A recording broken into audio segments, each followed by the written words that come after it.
さ、早くしなさい。オーケー。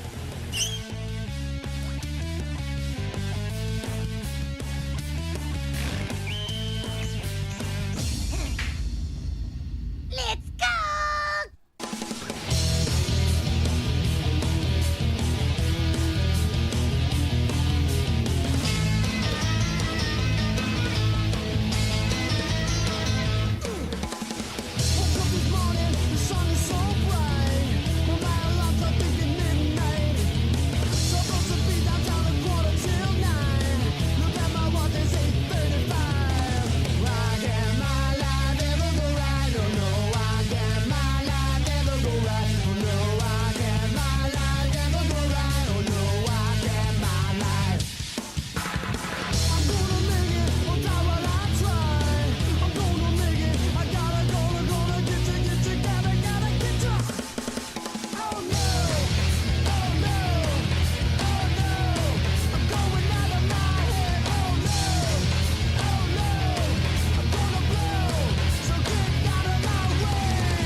Hello, and welcome back to the channel. Today, we're going to do another sketch cover. We're going to jump into it. Little Dragon Ball opening there. The unfortunate passing of Akira Toriyama. Today, found out. Sad news, but we got to go on. We got to keep creating, and away we go. This is week 9, and that's what we're doing, Noah. We're jumping right into it. Let's go. All right, week 9. Incredible Hulk. And yeah, that's what we're gonna do. This is week 9. And yeah. Here you go, Noah. A gentleman, a scholar, the Hulk. And that's what we're doing. All right. So, glove. Let's get some glove on. Here's the thing. Shelby did Cyclops, and he just drew the face. You know what I'm saying, Noah? So you know what I'm gonna do? The face. Because do you know why? It's not gonna take as long, and I don't have to think about it as much. And that's what we're doing. You know? That is what we're doing. Yeah. So let's just throw some inks on this thing, and away we go. I don't know if I'm going to use these for the whole thing, but we'll jump in. All right, I got to get out here, and I got to give this a little tilt so that I can get in on this.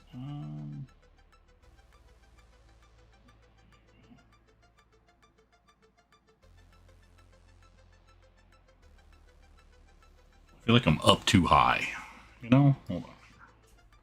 I'll lower my chair. All right. I'm just going to jump right in here.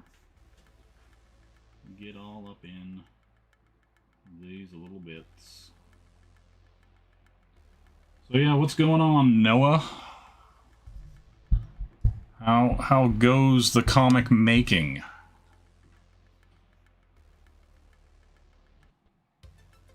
How goes the grass? Did you watch my other video where I talked about the grass?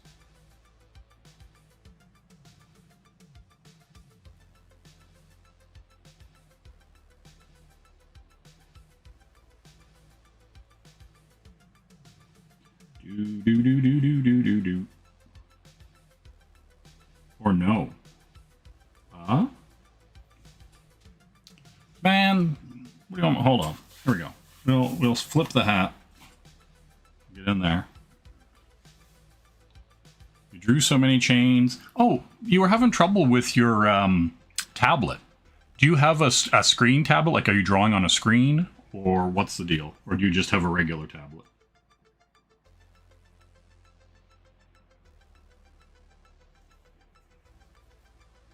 Of course you didn't, Noah. Of course. You wouldn't want to learn anything.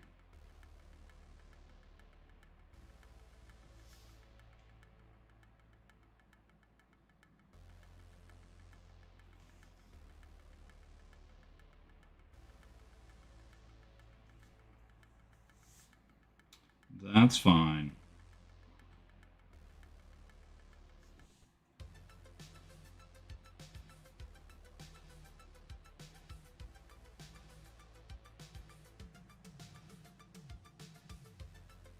I actually like these. Skip recommended them. Check them out, and they're actually pretty solid. I'm a fan.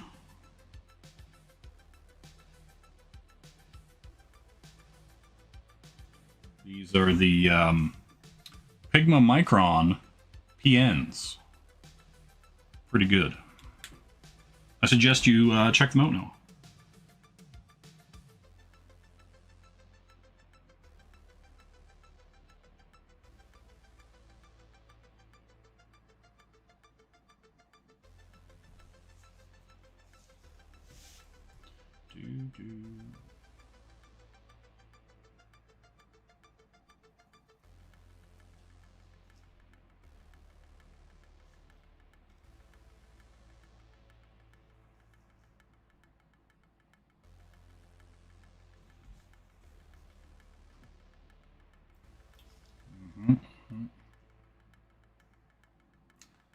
HDMI USB. Is it the Wacom 13 or the 16?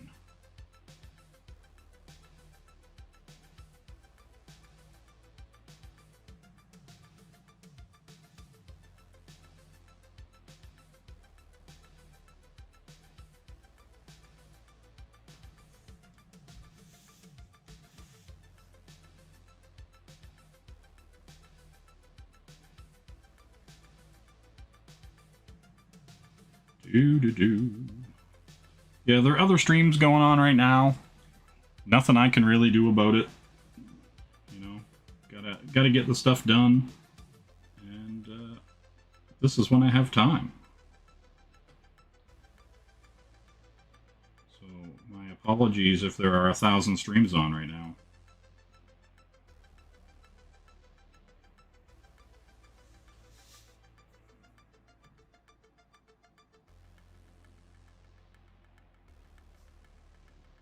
But yeah, also, I also got 5 Thundercats blanks as well in the mail the other day. So I should be doing some of those soon as well. Get those Thundercats blanks out. That'd be pretty cool. Do a little Chitara. You know.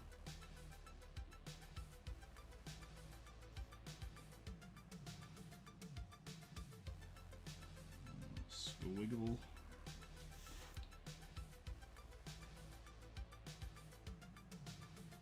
Yeah. I picked up a Wildcats #1 and a Youngblood issue 0. It's kind of funny looking at those the other day. Hello, Creators Outlet. Hello, Henry Bemis. Good day, gentlemen. Hello.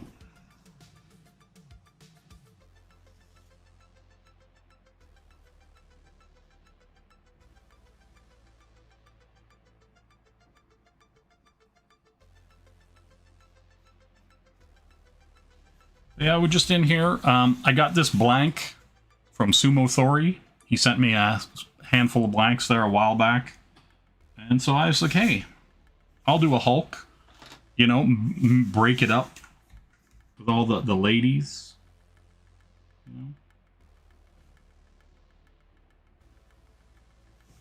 I was going to do a gem cover this week.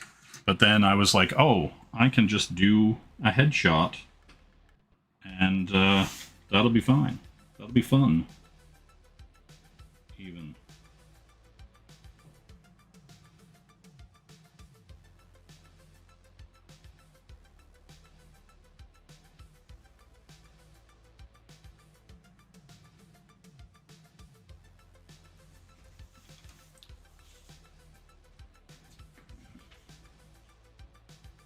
I initially thought about doing something like where the Hulk like holding a flower with the stem broken, you know, having it in front of him and looking all serious like he does, but I was like, let's just draw the Hulk. Let's just draw a mean mugging Hulk face. Get in there with the detail, you know.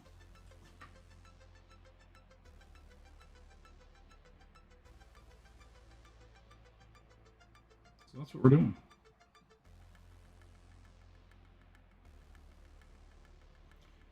Do. What do you want me to do about it, Sumo? What do you want me to do about it? You asked me if I was streaming. I told you yes.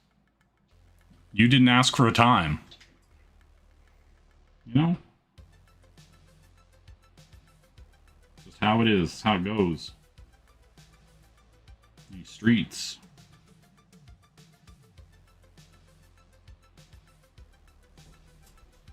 You know? Let's just kind of get over here.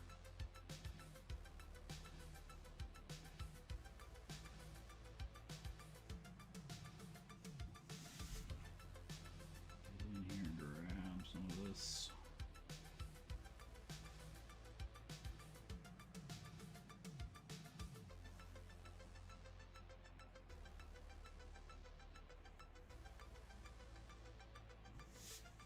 You know? Yeah, pretty sad to hear that Akira Toriyama passed at 68. You know, kind of surprised about that. That guy was always doing stuff.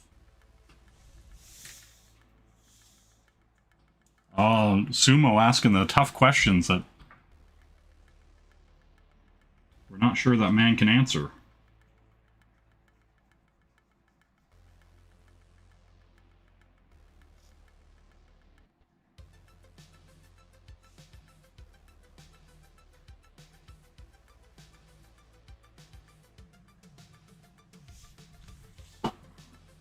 Oh, yeah. Hello, Chris Longfellow. Good sir or ma'am. I mean, I know it's a ma'am, but you know how it is.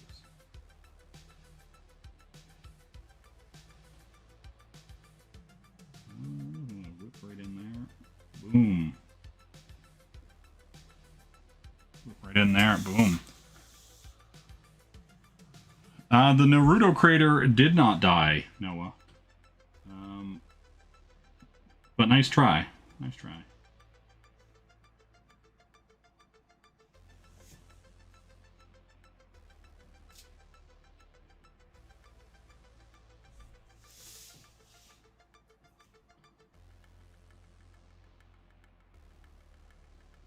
But yeah, we're just scooting along here. I have not decided if I was going to hit this. It's actually, the stock is actually pretty good. It's actually grabbing the inks and everything quite well. Seems to be popping. It's true, Noah. You can't help it. Or can you? That's the real question. Zip.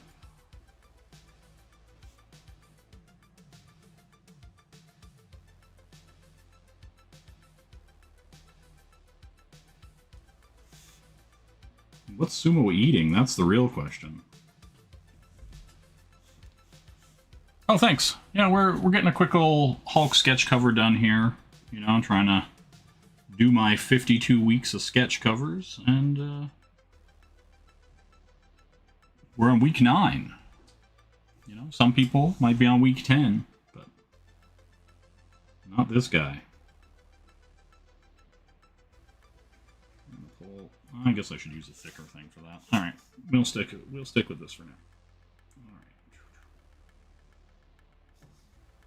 I feel like I could pull one of the FBs out or something like that.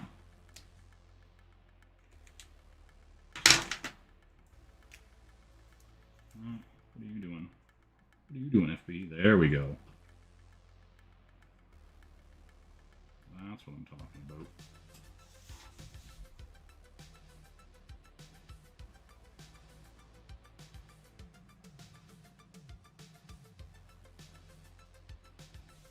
Right?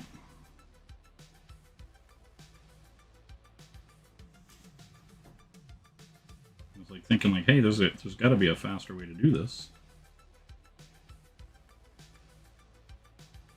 And there is. We're getting in there. Getting it done.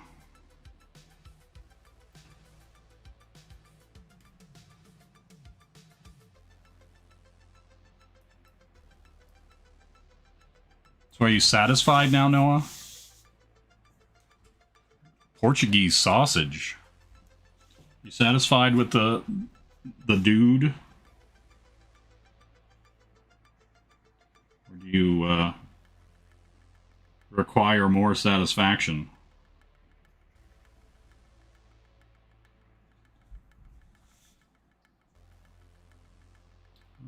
Just grab this one.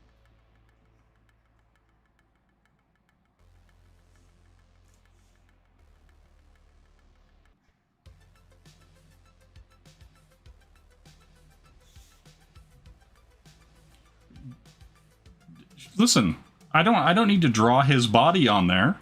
How long do you want me to spend on a sketch cover? Right? I'd have to like lay it all out and whatever. Listen. Well, I would have put a whole, or at least a torso, when I do the gem cover. You know. But then I would have, see with the Hulk, I would have had to think about like how he was standing and, you know, all that kind of fun. And I don't feel like thinking. I just feel like doing this, and that's what's getting done. You know? In potentially record time. You know? Hello, Kirby. Good day. Hello, Angela Curry. What is everybody doing tonight? How is everybody doing? And how you living? Let's get in here. Look at these. These blacks. Blackened.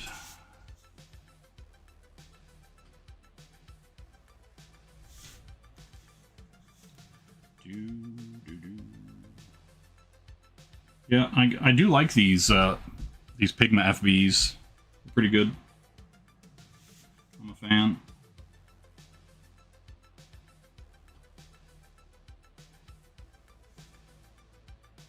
But yeah, it's been really weird trying to find your actual tool set.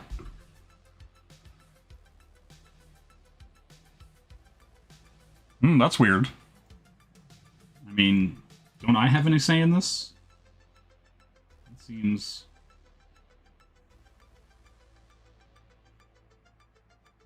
Seems like I should have some say in whether I'm going to bed with someone or not. But here we are.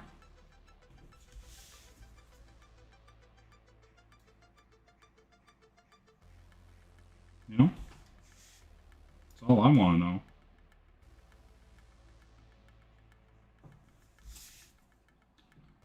Gotta be careful here.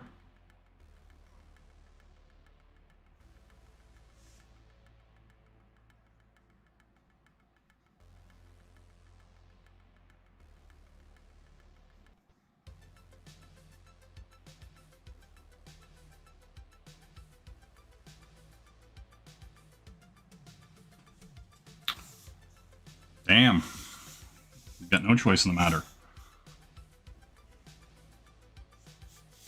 Alright, let's spin this puppy around here. These are going to be some heavy blacks. I'm going to throw them in.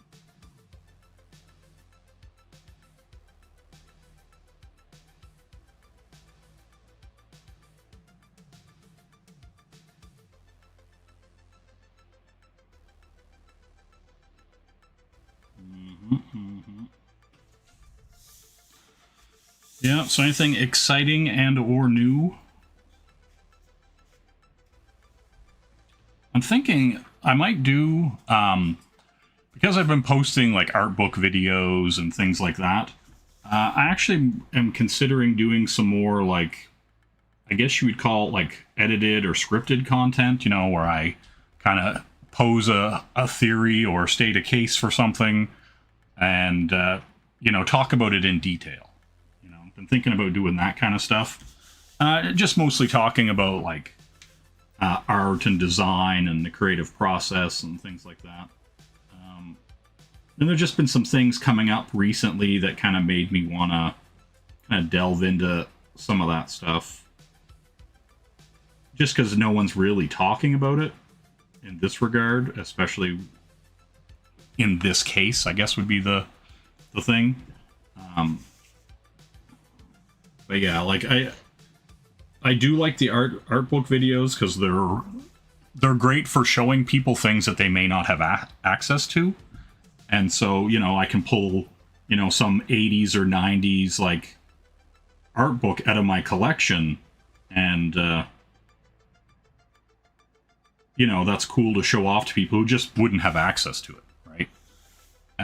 But then there are other things where you know I'd really like to talk about the design process or kind of creative influence, you know, within a company kind of thing, that kind of stuff. So it's just the problem with that kind of stuff is you have to script it out. You have to sit down and write out the script of it, you know, put out all your points. It's more edited. It's more time consuming. So even though I'm probably going to do it, it'll probably like maybe one a month or something like that. Be I just wouldn't have time to do anything like that like on a regular basis. It would be extra content, not regular content, I guess would be the best way to describe it.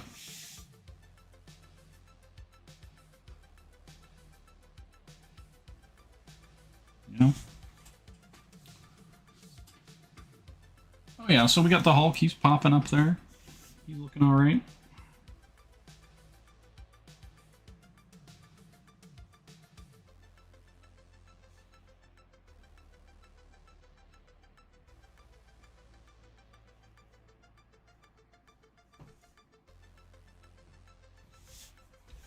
Do-do-do. Alright.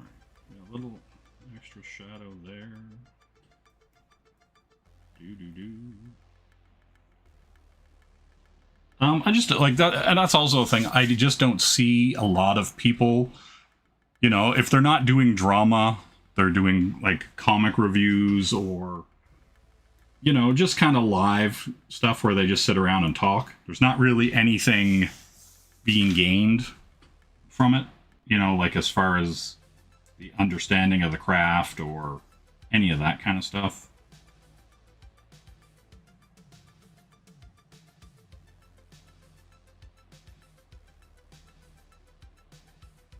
You know? And I do think there are just a lot of people who are kind of coming in and don't really have any concept of comics as an art form. They're just like, hey, I've read comics when I was a kid. I'd like to make one. You know, but they're not really...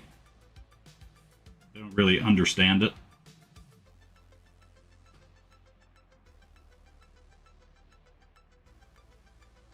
I don't know, it's weird. Like, some of my videos get, like, comments from people, like, who are, like, in Sweden and Germany and Japan and all that kind of stuff. So it's kind of interesting that other people aren't seeing that... I don't know, that group flow to their channel.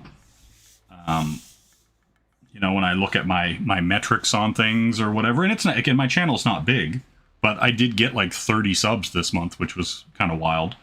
So, you know, things are growing. I can't complain about that.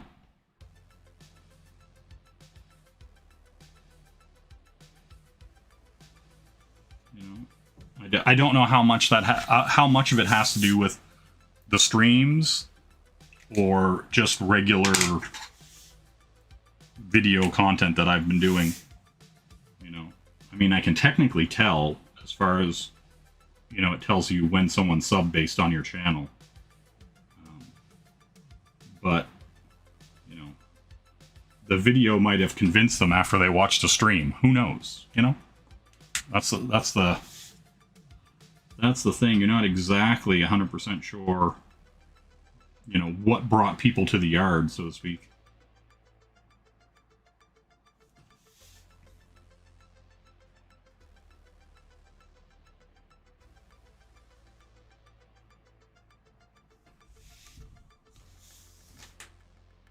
Oh yeah, he angry. He angry.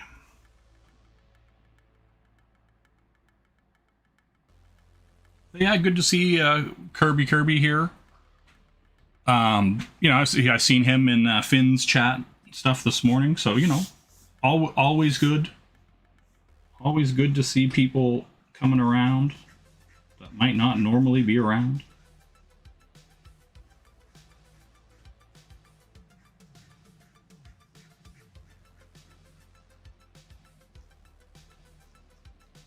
But yeah, the interesting thing about it is, like, there's just so many channels and so many people out there trying to, you know, get their piece, but, like, obviously there's room, you know, because I mean every day you find out about, like, some dude who has like 3 million subs that you've never heard of, right? Like, someone will just pop up out of nowhere and there'll be some drama around them, or they'll do a cool video, or they'll do something. You're like, who is this dude that has 3 million subs and I've never heard of them, right?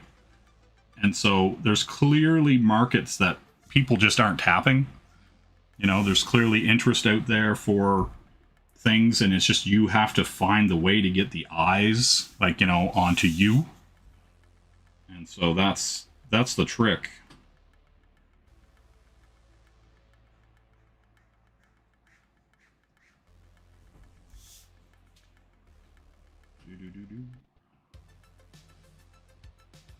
You know, but ideally I would like to you know, get the eyes without having to get into any kind of drama, right? Like, obviously we all have opinions on the way certain things are going here and there or whatever, but I just don't care, you know, to get in like arguments with people about things that don't really matter in the end, right? Like, it's one thing to be like, oh, okay, you know, like, I'm doing something I love, why are you fucking with it? You know, why are you messing with my money? Why are you, doing that. Like, I get that. Like, you know, you don't want people screwing around with you and trying to fuck with your shit. But in general, most of the stuff that people get butthurt over, as far as like DM groups and all this other weird shit, just like in the end, that shit doesn't matter. Most of those people sort themselves out and get gone anyway, right? Like, most of the people who are whining and bitching and complaining about a lot of this stuff in back rooms or wherever don't have the talent anyway, right? Like, they're complaining about they're not getting the push, or they're complaining that they're not getting whatever. And it's typically just because, you know, they haven't put in the work. And you just see so many people who get butthurt that, like, you know, someone isn't like shilling their stuff or whatever. And it's just like, dude, or gal, you know, that's not their problem. You know, it's like, you shill your own stuff. You have to be the one that is undeniable. Just because somebody promotes you, if someone else promotes you and their fans buy your stuff, then those people aren't your fans, right? They bought it because someone who has a bigger following than you told them to, right? And so that's never good for you as a creator in the long run, right? Like, I'd rather slow build and have people who actually care about what you do and the stuff you create than have a bunch of people who just bought your stuff that one time because somebody with more followers than you told them to, right? It's just never good for your career, never good for your base in the long run, right? So yeah, it's a weird hang up that people have, and they kind of got to get over it. Hello, Haldir. Good day to you, sir. Or ma'am. I don't want to assume anyone's gender, you know.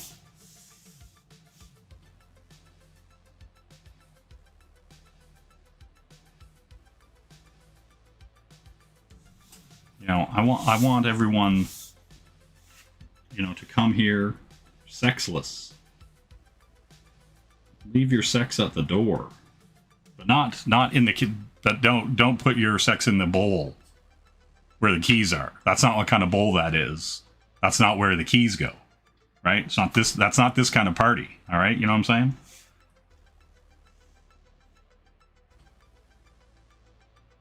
It's sir. Okay. All right. I just didn't want to. I didn't want to have it's ma'am situation. I didn't want you to yell at me while I was in GameStop. You know, I just wanted things to be cool. That's it.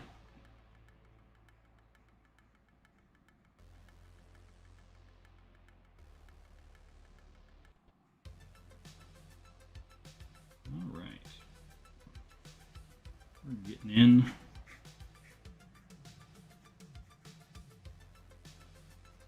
Getting all our neck muscles in here. Looking good.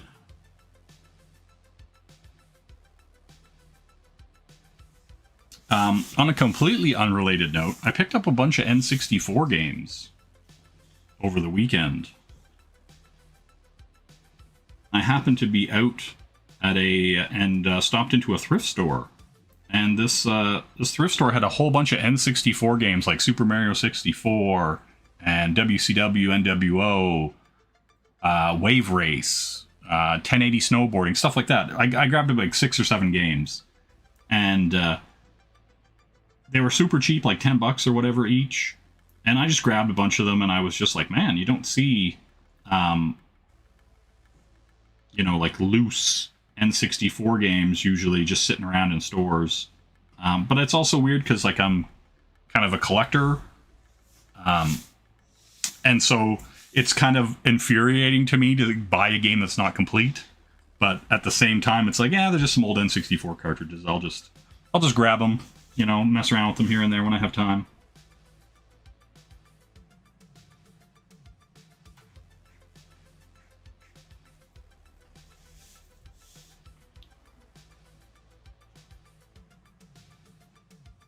Oh, really? That's cool. Little Battle Angel Alita. Big fan, big fan. Gluttnir, that's the one where the guy turns into the bear, right? Right? That's Gluttnir. That's I'm thinking of the right thing. Yeah, I remember watching that. Yeah, that was pretty good. Let's see. Oh, yeah, neck. Over here. I want something a little smoother. What we got here?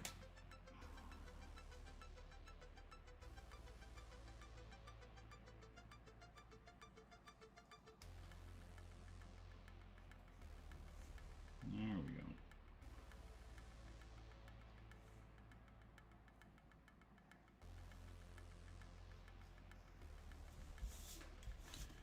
Do do do do.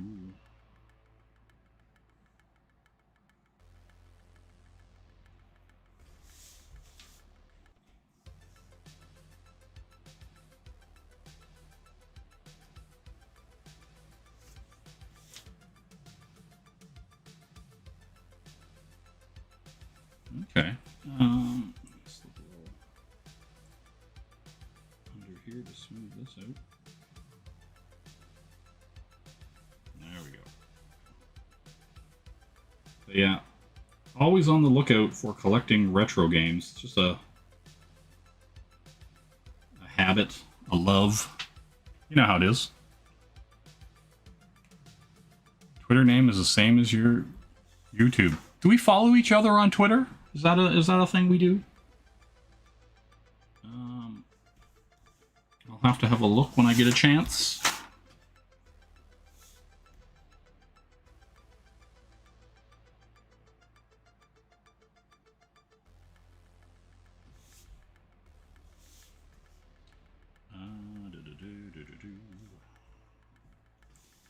Yeah, we got that. We got that. I gotta do the eye. All right. Slip into that. Tweets are protected. Oh, sometimes it's weird. Sometimes it's like that when you don't follow somebody. It just won't show you. I think it's a setting that you can set.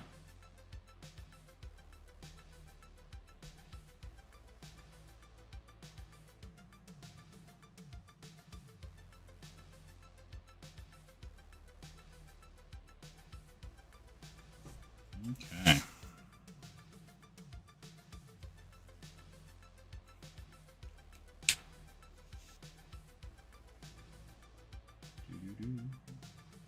Get in here.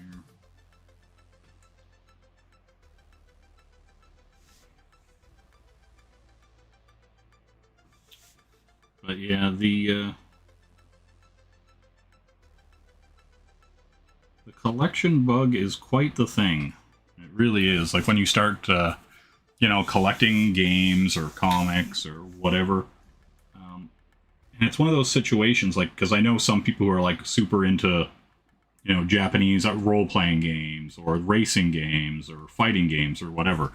But the thing is as an artist, I appreciate the art in games, in comics, in, anime, manga, whatever. Like, I'm a general purpose enjoyer. And so I wish my focus was a little more narrow. Like, where it was like, hey, I only like Westerns or whatever, or racing games or whatever it was. But yeah, weirdly enough, I'm just like, hey, I like platformers and racing games and fighting games and, cool stuff. You know how it is.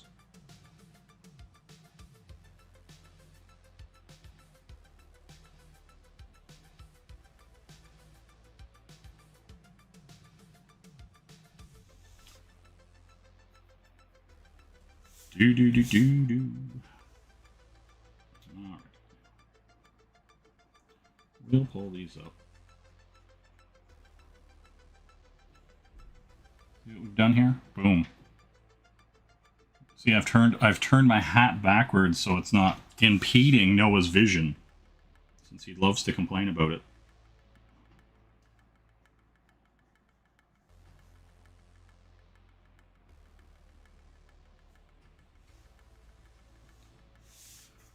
I'm probably going to hit this with Copics. Maybe do some kind of behind it. The paper feels good enough for it, so I think we'll throw some colors at it. You know how it is. Do some poles.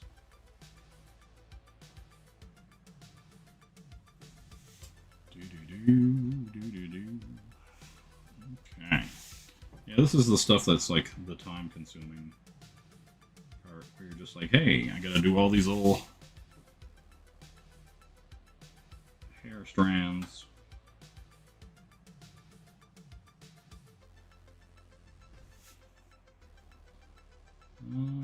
Get some pole.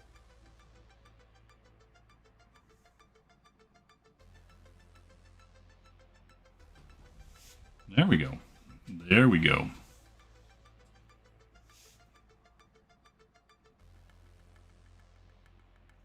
Yeah, funny enough, that's like my little avatar.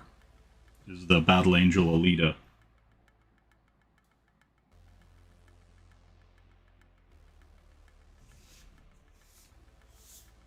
It just kind of stuck. I just was like, hey, I'm going to draw this Battle Angel Alita thing. And then I just kind of ended up using it for like my icon on everything after a while. Just kind of stuck.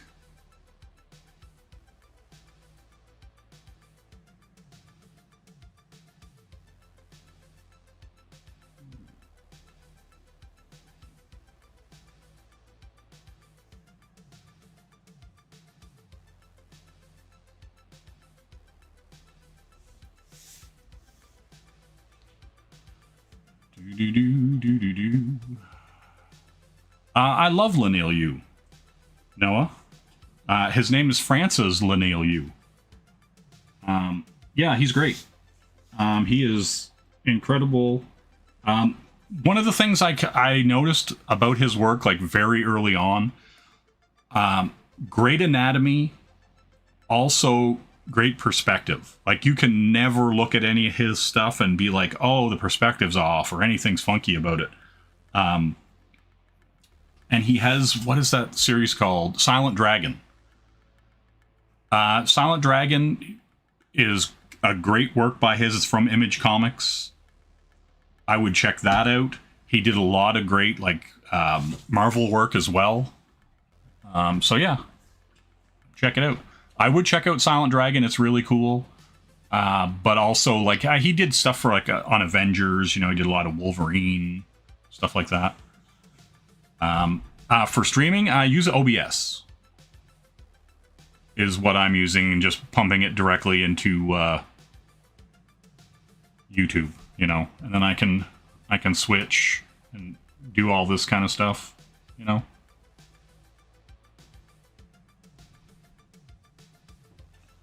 But yeah, I set up for OBS. It's kind of the best if you want to do things like if I want to, you know, run some clips or something like that.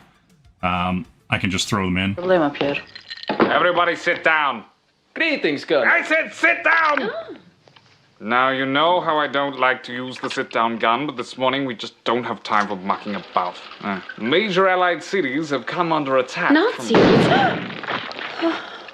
Close your mouth. You know? Just like that. I just push a button, and the clip comes up, and it's great. You know? But yeah, I have a Stream Deck. It has all my scenes in it, and I can push record or do whatever, you know. And that just makes it easier to run the stream. I don't have to pick up a mouse and start clicking around at stuff or whatever, you know.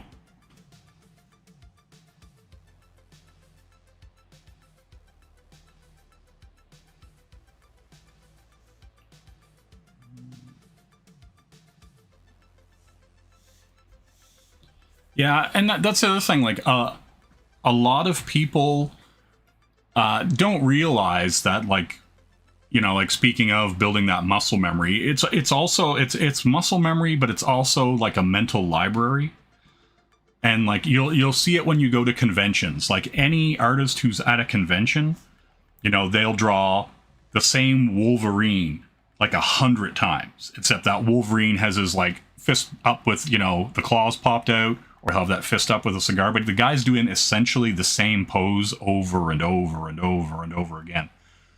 And so you're building that muscle memory, but you're also building a mental library to be able to, on command, you know, draw the hands in multiple poses, to draw, you know, Wolverine in multiple poses with a cigar, without a cigar, you know, hunched over, doing whatever.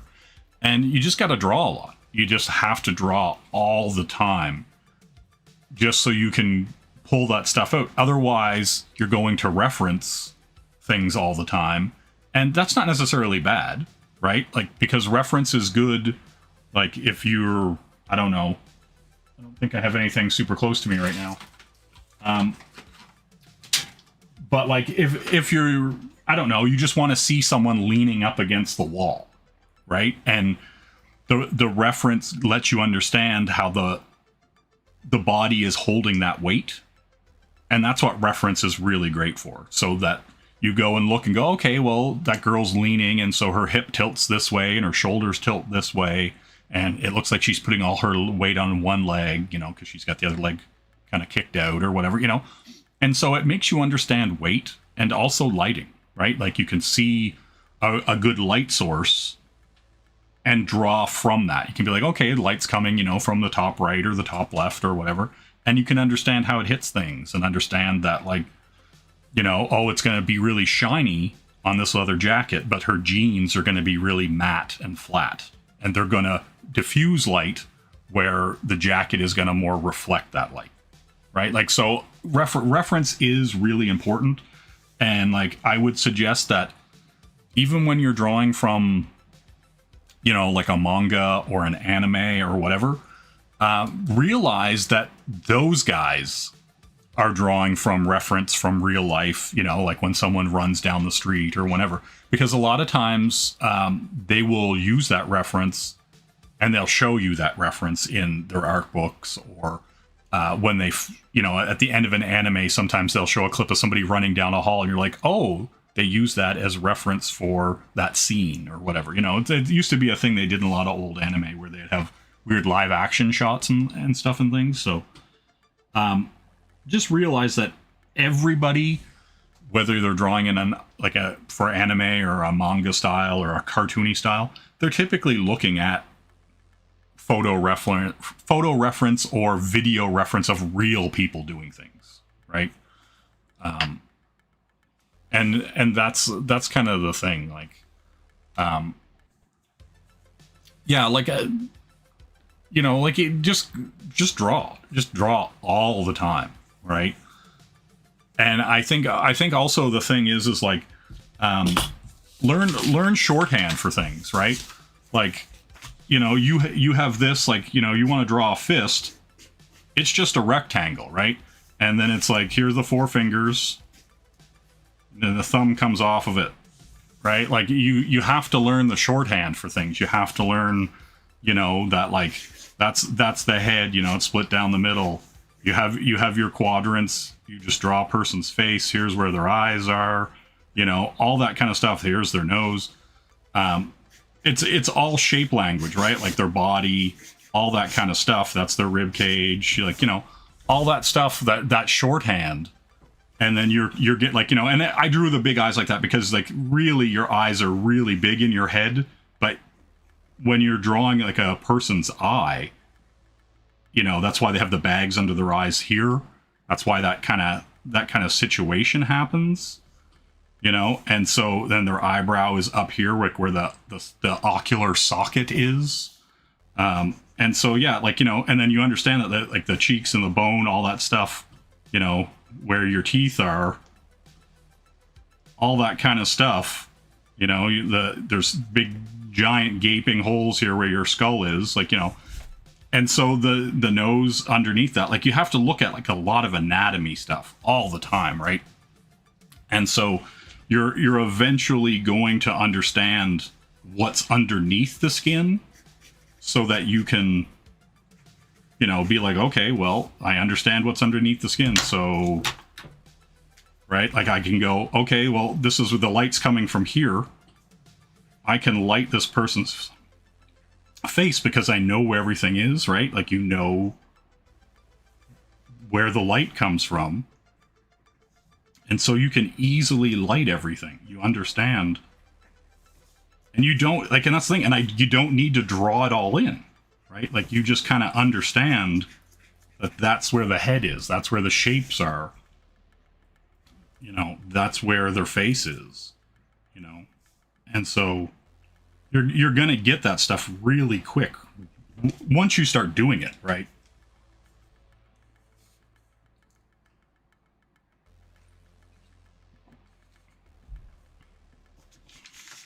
Right? Like, you know, and it's just like a 2-second little thing, right? But you understand that, like, light's coming across and it hits on the cheekbone and you see the underneath skull piece, like, you know, all that stuff. And so, yeah, that's the thing. Once you start realizing what is under everything and what goes where it's supposed to go, you can understand just how to light something really quick. And know where everything's supposed to be, right? And yeah, and that's the thing. Like, you're shorthand, and that's why, like, some people just can, like, throw things together because they're shorthand. They're just doing this constant shorthand, and you just don't have to worry about it after a while. But it only comes from drawing all the time. Hello, Timmy. Yeah, I played a little Dragon Ball clip at the start of the stream, Timmy. Yeah, learned that myself. Very, very unfortunate and very sad to hear that Toriyama passed today. You know, he passed on the 1st, but the family and the funeral and all that kind of stuff happened, and then they released the info today.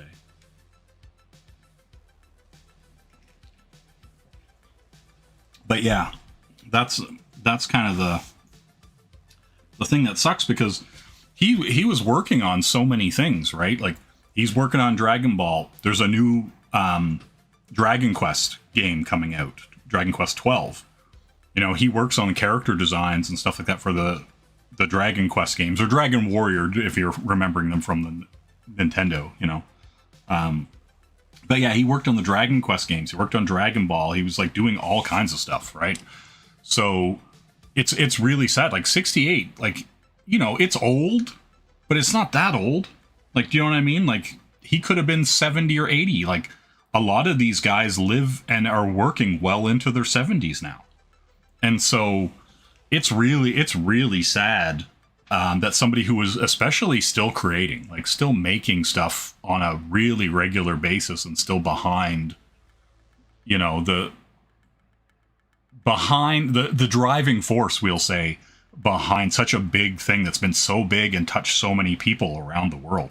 Like, you know what I mean? Like, most people, like, just dream of having a fraction of that impact, right? Like, and so that's kind of the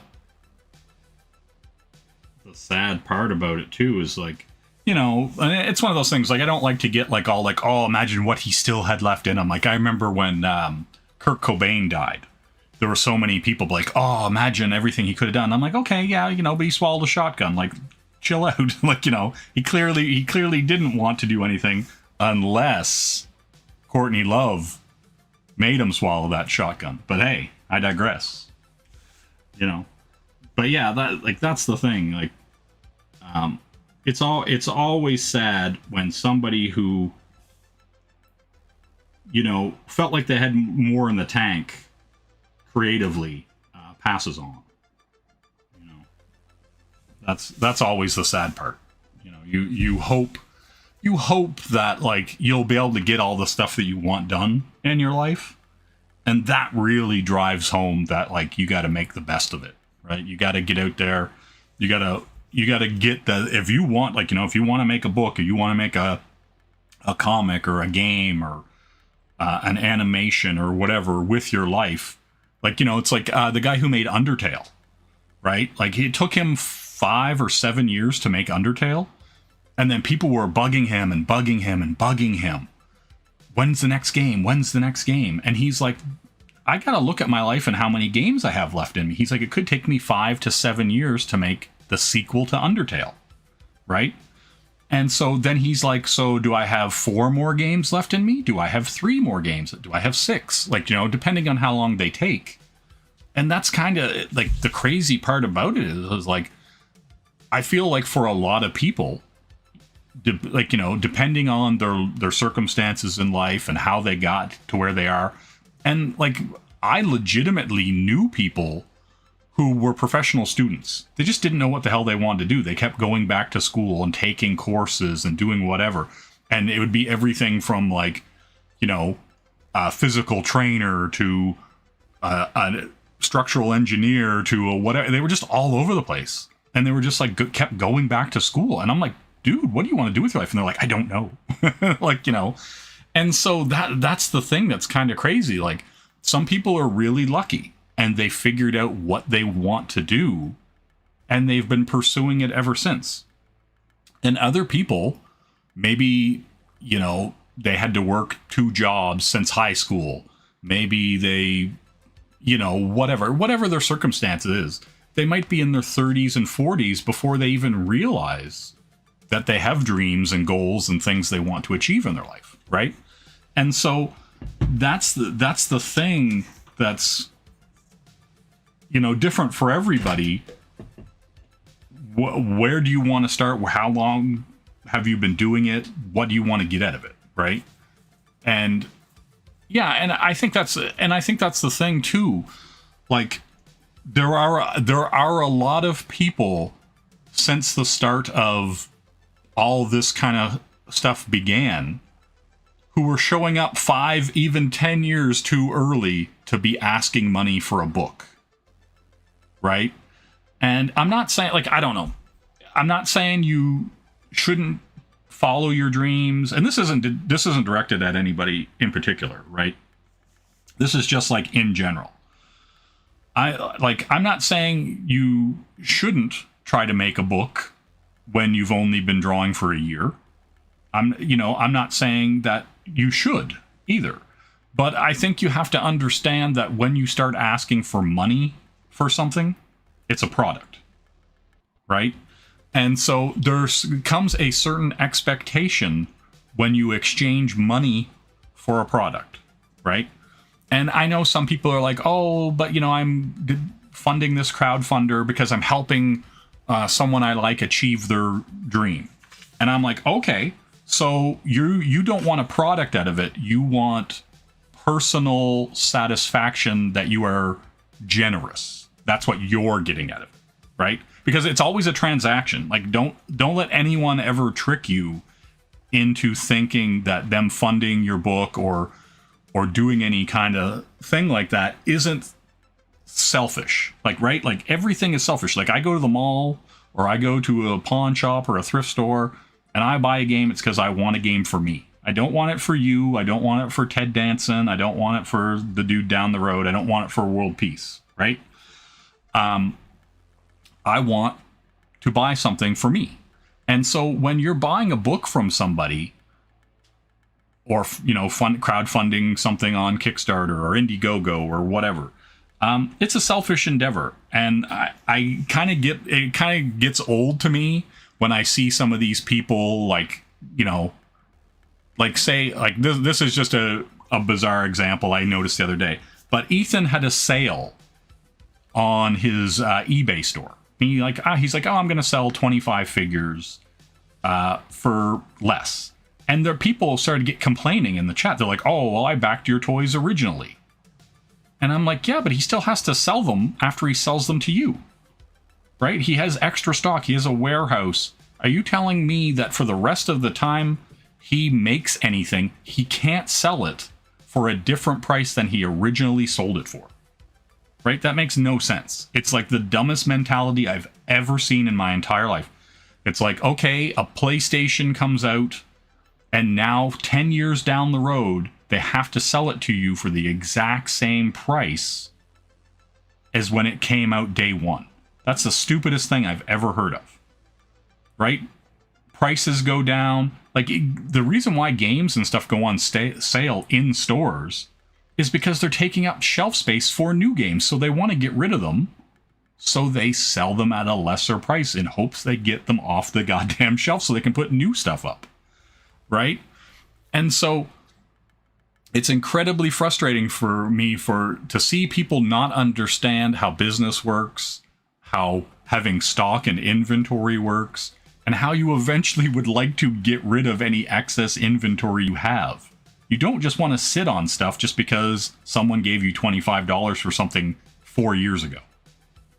If you can sell it for $15, I would rather have the $15 than the $0 it's, generating for me sitting in my warehouse, or my basement or my garage or whatever your situation is, right?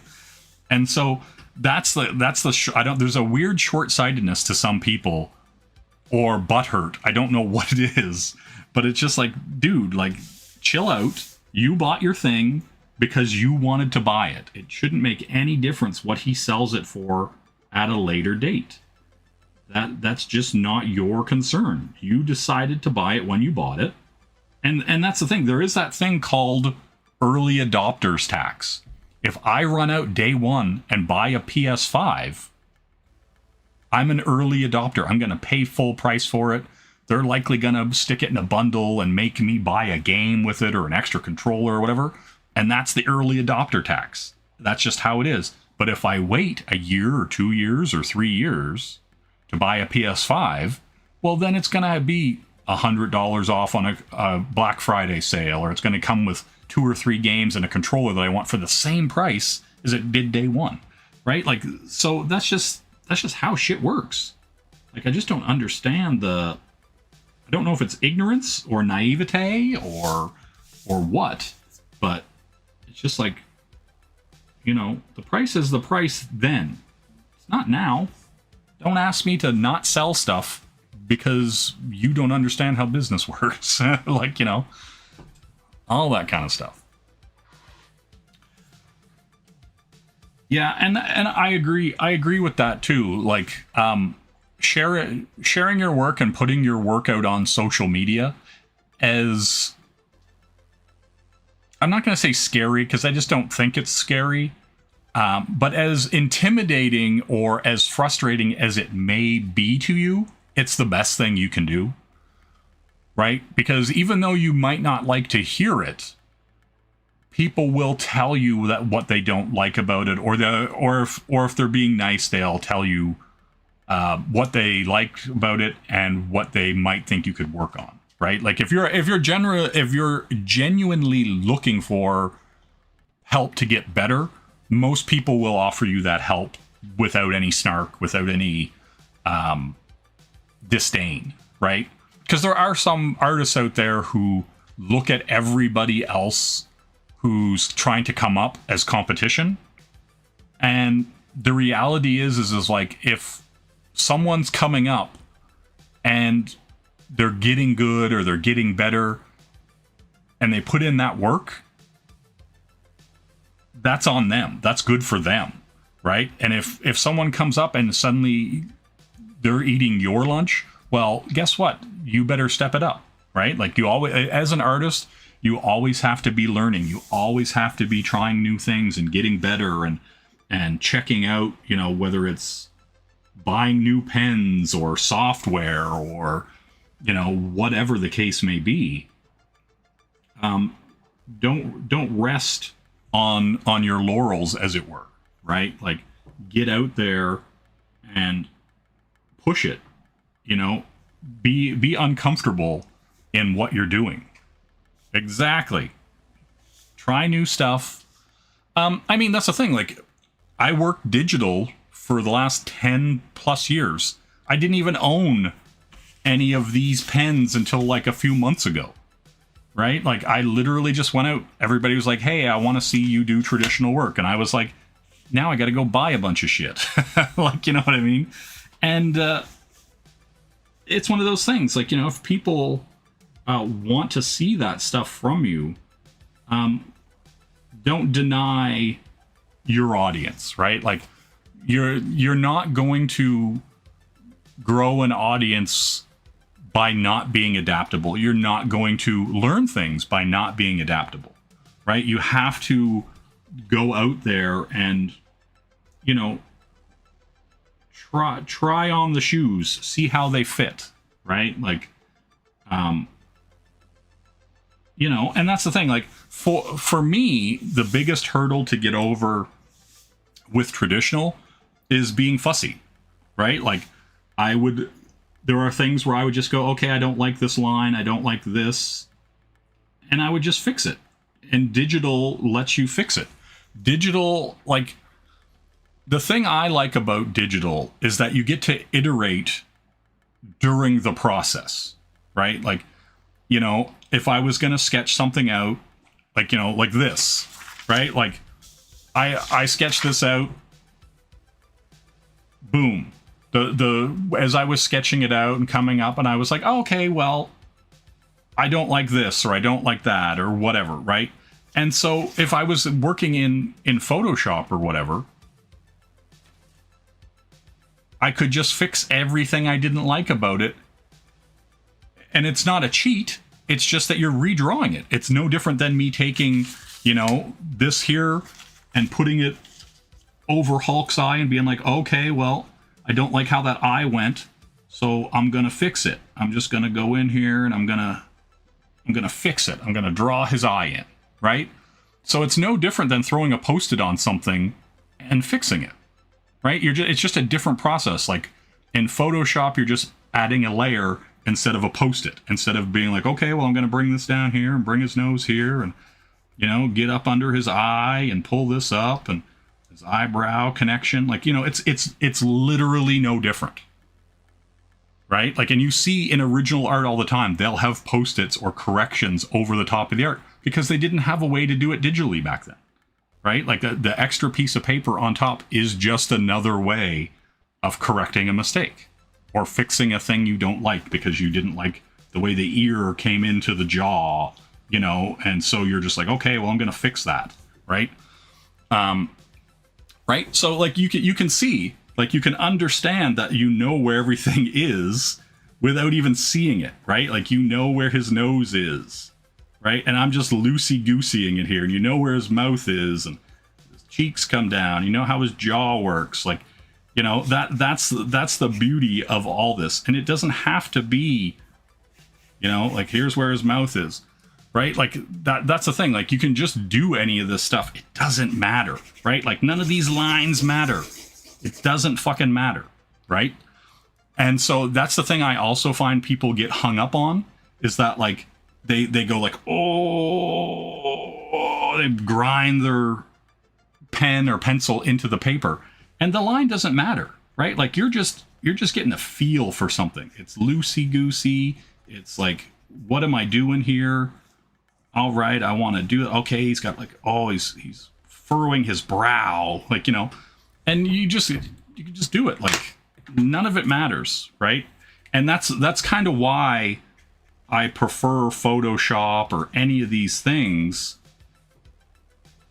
because it's the finished product that matters. It's not all this stuff. It's not being like, oh, I got the perfect line, the perfect time, everything was perfect, conditions were perfect. You know what I mean? Like, it's like, okay, but did I get what I wanted to out of it? Right? Like, that's the thing, right? And so, yeah, I don't know. I think that's the thing that like new artists or young artists get caught up on is that like everything has to be perfect, and it's not. Like loose sketches and getting that energy of movement and stuff like that. That's what's fun. That's what's exciting about the sketching process and the drawing process and getting everything to feel right. And then the tough part is like getting that feel, that loose feel into the finished piece. That's the hard part, right? And so, yeah, I find a lot of that stuff that people get hung up on detrimental, really, in the long term. But like for me, that, like I said, like going from digital to traditional, that was kind of the thing I kind of had to get over super fast, is that like You know, if I throw a line down or I throw some color down and it's not exactly how I want it, like, you know, because that's the thing, like you can be pulling a line on some of this thicker stock of paper and it'll just get caught in a groove and it'll just go whoop just slightly. I'll just slightly give you just that little off put and you're like, God damn. And you could fix it in Photoshop or Clip Studio, but it's on paper and it's just stuck in the groove. You're just like going like this and it goes whoop and it gets a little bump whoop and you're just like, fuck. And you have to let go of that. You have to get over it, right? Like you have to kind of go, okay, it's the whole piece that matters, not that one line, right? Like all the lines combined to make a whole, that one line that you blew doesn't ruin the whole piece. You know, no, I don't do any voiceover work. Or I get weird. That's a weird thing that I've seen multiple people say. Yeah, I don't know. But yeah, that's like, I don't know. It's such a weird thing because like as an artist, like, you know, everybody has different perspective on it. Everybody's coming to it for a different reason. Everybody's trying to get something different out of it. And it's really hard to convince people that certain things don't matter, right? It's like the end product, like, or look at like Narwhal. Narwhal does this really loose, almost like what I would call storyboard style kind of roughs, like animated shots and stuff like that. And so you see his stuff, but then he'll just take that really loose, rough gestural drawings, and then he'll start inking and coloring them, and that's done. He's done. He's just walking away. He's like throwing the pen behind him, it explodes, and he just walks away. And there's got to be a freedom to that, right? Like when I look at my art and I do stuff and I go, ooh, I really like to fix that line, or I'd like to fix that finger, or I'm going to redraw this hand or whatever. I don't think he's doing that. And that must be exciting as hell to just do it and move on. Right? Like, yeah, I don't know. It's very interesting to look at what other people are doing, or like, you know, or established people. Like if you look like a Simon Bisley or, you know, anybody like that, and you're just like, well, everybody loves them. I like their stuff, but I wouldn't, like, you know what I mean? Like I appreciate a lot of artists that I have no interest in emulating or taking anything from. I just look at it and go, man, that's really cool. Carry on. You know what I mean?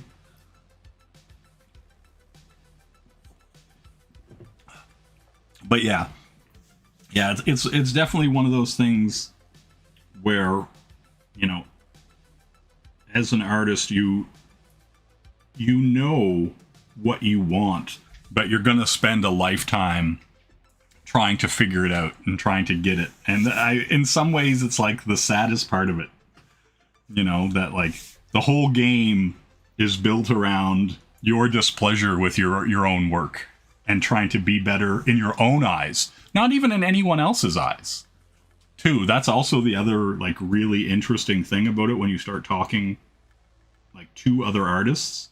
It's never really that they're like, oh man, people don't like my work. It's they're like, man, I hate my own work. Like, you know, it's like that is the part where it's funny because I do think because the artist mentality, like to be like, I almost equate in a lot of ways, being an artist is like being a professional wrestler, right? Like you have to have a ridiculously unshakable belief in yourself to actually succeed. Like an almost an arrogance and a just, you know, almost foolhardy belief that you can achieve. And that's why there are so many mediocre artists out there who push themselves and like just constantly are out there.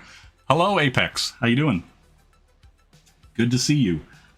But like, do you know what I mean? Like that's kind of one of the things like there. That's why like in a lot of, and I also think like that's why Marvel and DC like are the way they are now. There are so many low-end mediocre artists who just don't have enough shame to get better, right? They think what they're doing is great And so they keep promoting themselves and pushing their art on people, but they themselves are not getting better, right? Like there are just so many people who are better salesmen of themselves than they are creators, right? Like, you know what I'm saying? Like, and so that kind of stuff is why we have so much mediocre shit, right? Because like a lot of times the guys who are busting their ass and doing all this stuff and learning, they're busy busting their ass learning, and they're not pushing their hot garbage on other people, right? So it's like, it's a really interesting dichotomy between the artist who has absolute faith in himself but no skill or talent, and the artist who is talented but doesn't want to bother people. You know, it's like, and you see it a lot. You see it a ridiculous amount too. That's the thing.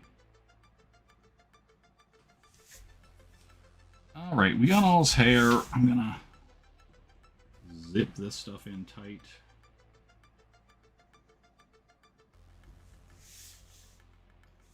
I think I'll hit it with something a little thicker before I do these eyes.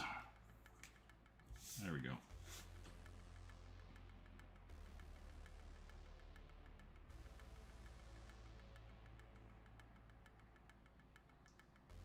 right, I'm gonna pull this out.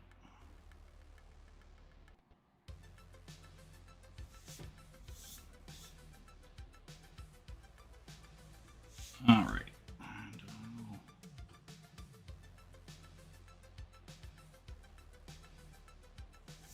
Oh, I did forget one line. I did forget a line, see? I blame Sumo. He's in here talking too much.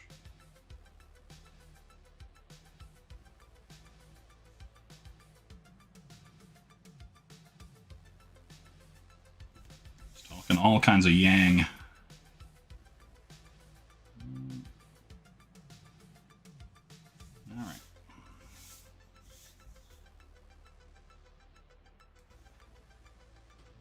Think. Make that a little fatter.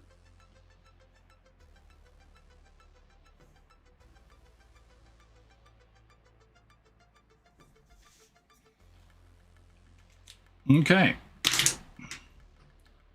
Inks done. Hashtag justice for Sumo. Let's find some Copics and make this a shitty mess. All right. That's right.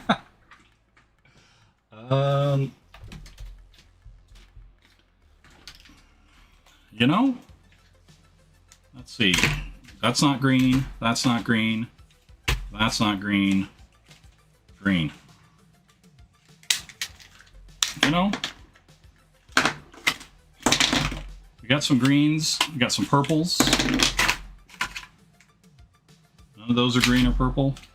And these are green or purple. Let's see. This is my problem as a human being on planet Earth. Coloring with Copics. My God.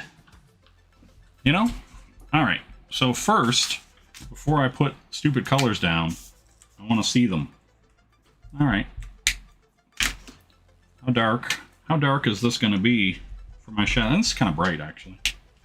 So I do have a much darker purple and green here. And we're going to attempt... Okay, that's plenty dark. All right. Going to hit up these shadows. Somebody tell Copic to allow the cap to be put on top. Can someone send them a strongly worded letter for me? That's all I want. Just one. Just one strongly worded letter. All right. Let's... Goddamn. I got 30 bajillion things in here. All right. Let's just go. We're going to go dark. Real dark. And see how it goes.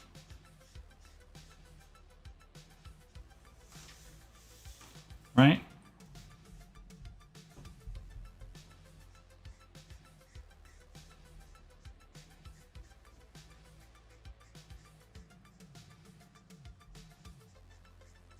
And so kind of the good thing about Copics is you can go dark and go light. Listen, these conspiracy theories about them trying to sell me more markers because I've lost my cap are too real. But yeah, I like the Copics. Like, yeah, they're already bleeding through. All right. We'll see. We'll see.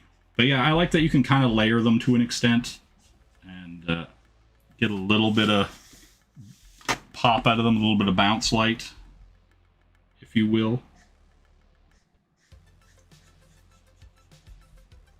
Get that effect that there's a little lightness going into the dark.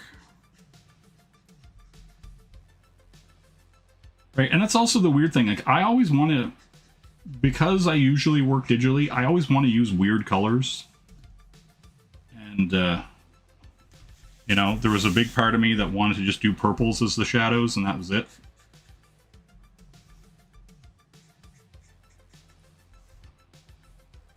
All right.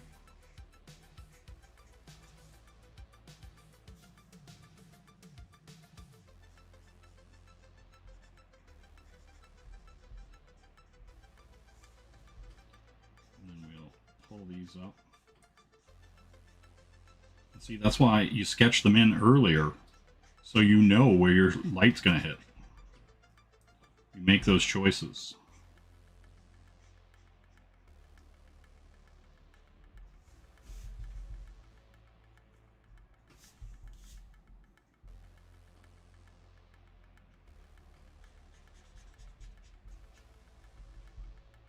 Right, and I always wonder, like, how fine should you get with a sketch, right? Like, because there's that weird expectation that, like, when you do something like this, like a sketch cover, that it should be your peak work, and then there are other people who are just like, you know, and I don't mean that like most people think that, like, but like just the average, what I would consider normie, would be like, oh, this is their best work. And it's like, no, it's a sketch cover. How much time or effort do you think I should put into something like this, right?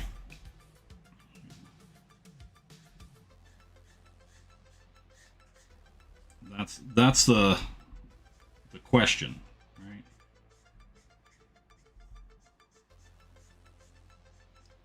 And I think it's going to vary for other people. Like, I'm probably putting more time into this than I would if I was, like, at a convention, for sure.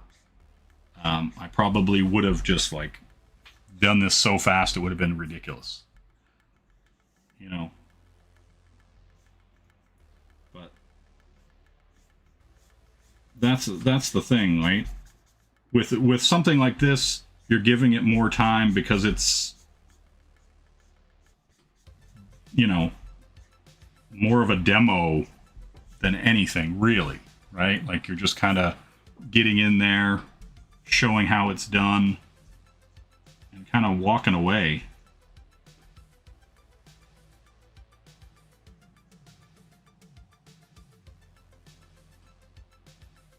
But yeah, so it's one of those things, like, I don't know. And I guess that's the artist's curse, right? You kind of have to second guess what people think like the intention is, right? You know.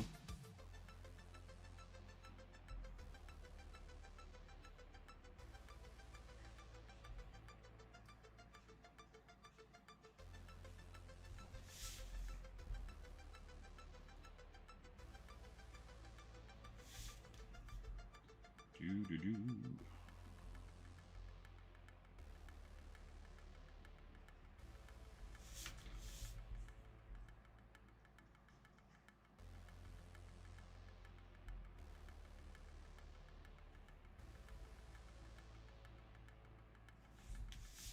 Okay.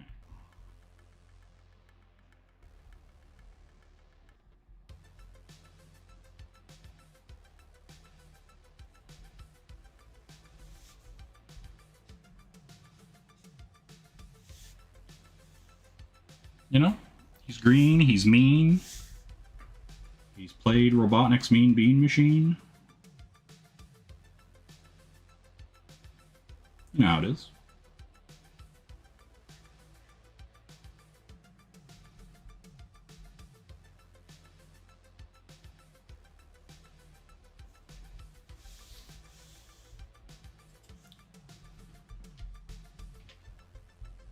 Well, see, like, but here's the thing, though. Like, once you start throwing stuff out into the wild, that context is completely lost, right? So if you just throw a a random sketch or a sketch cover, then because like here's the thing, I see people. Hello, K-pop. I see people will put out a work in progress. They'll type it in big letters. WIP or work in progress, and then people will start giving them criticism on it and saying like, oh, that's great, but why didn't you draw the hand? And you're like, bitch, it's a work in progress. Learn what that fucking means, right? And so a lot of times the internet's just stupid. People on the internet are just fucking dumb, right?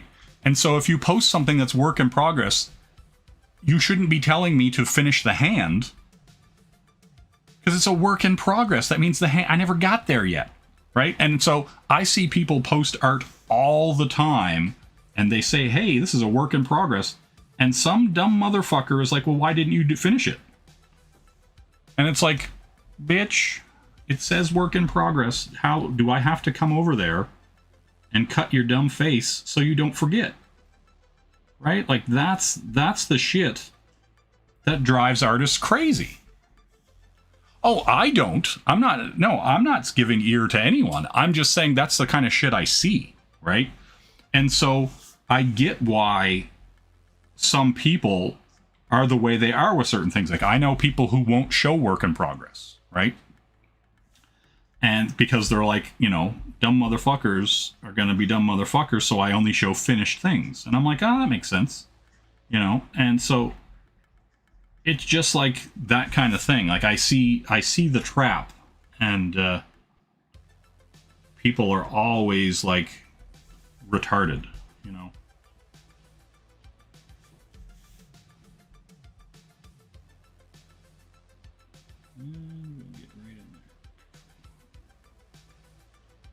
But yeah, it's a weird thing.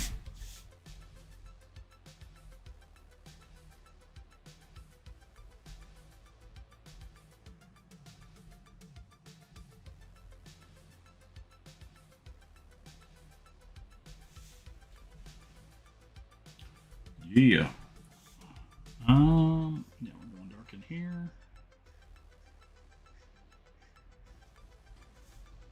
Right, but yeah, that's kind of the pitfall of, the art game, is that you do have to kind of understand that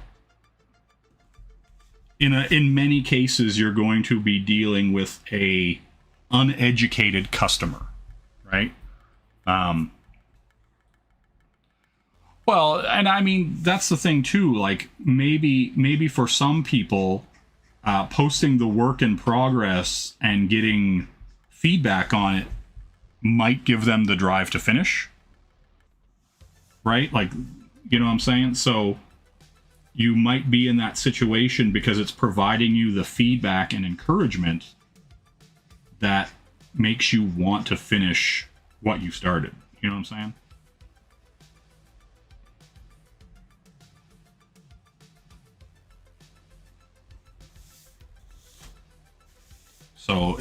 So for some people, if they're not getting that, it might just not matter, right? Like,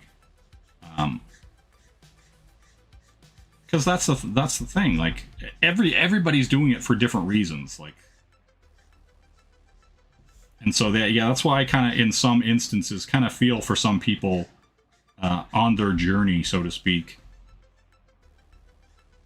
Because I think I don't know, it's like a lot of things. Like, a lot of people just aren't mentally ready for criticism, right? You see when, anybody says anything about what they're doing, and they just lose their shit, like, and they just start making excuses, and you know, and I'm just like, ooh, that sucks.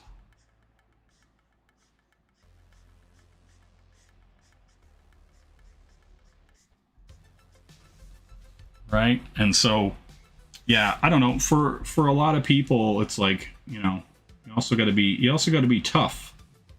Gotta get that elastic skin so that shit bounces off you.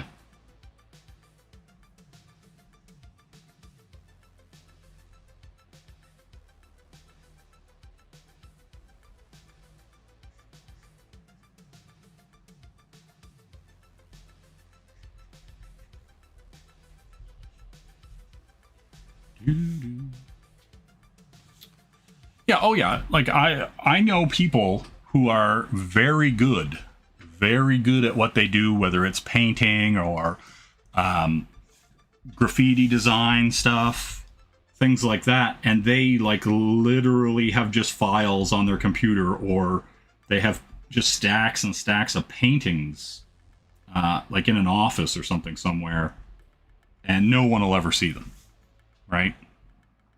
Like that's just a reality for sure, right? Because like there is like a lot of people just live in that fear that someone's going to hate their stuff and they don't know how to deal with it, right? Because it's like, for a lot of people, the art is really personal and the creation of it is personal. So for someone to critique it is an attack on them specifically, even when it's not really, right? Like, you know, that kind of thing is like, because like a lot of people will actually, like, it's also like people are really dumb or simple in the way that they want. Like, you know, people will be like, oh, it's X-Men meets Indiana Jones, right? Like, and it's not that the person who created it is telling them that it's X-Men meets Indiana Jones. It's that people want to relate something so that it makes sense to them, right? So they will be like, oh, well, it's got this really weird tough guy and this other character or whatever, but they're also hunting for treasure, so it's like X-Men versus Indiana Jones, right? And then you're like, well, okay, as a creator, it's not what I'm doing, but if that's what you think it is, I guess that's what you think it is, right? Like, there's all kinds of weird shit like that, you know? And I think that's important. I think having fun experimenting and learning and trying new things keeps the art interesting, right? Like, you know, because like that's the thing. If you want to keep doing this stuff, you're going to get burnt out at some point. Like, and it's weird. Like I've said before, I'm generally very positive, right? Like when I get up in the morning, I'm not upset about anything. I'm not dreading anything. I don't worry about shit. I just get up and do my thing, right? And so, with discussions I've had with many people, that is apparently very foreign. And I'm just generally a positive person, right? I like to do things. I like to work on things. And so that's what I do. And so for a lot of other people, there's some kind of emotional dread with all of it. And so my thing is just like, okay, that's not a problem I have. And I do find it hard to sympathize with when people are like, oh, woe is me. You know, I have to do whatever. And I'm like, okay, well, so does everybody else. Bruh, get over it and just do it. You know? And so, yeah, that's kind of the thing, right? You have to understand that not everybody's playing with the same deck of cards. You know what I'm saying?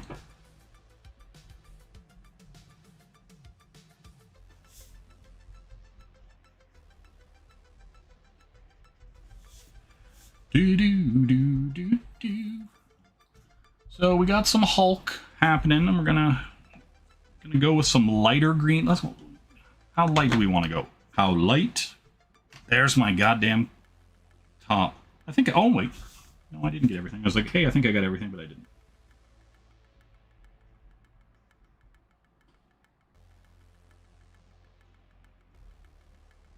You know, he's still going to be being hit with the light there.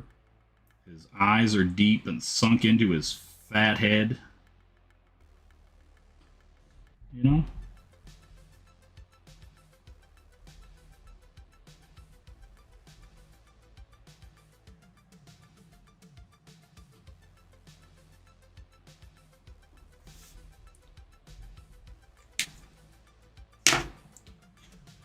Got some birthday people in the chat. Happy birthday, everybody who's having their best birthday. Got some green eyes. What color green am I going to use for his skin? I'm liking this from the container.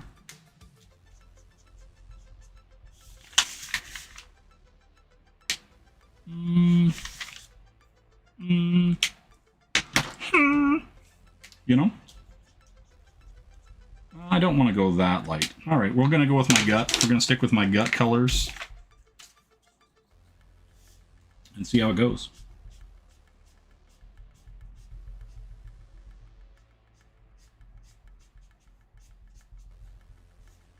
You know?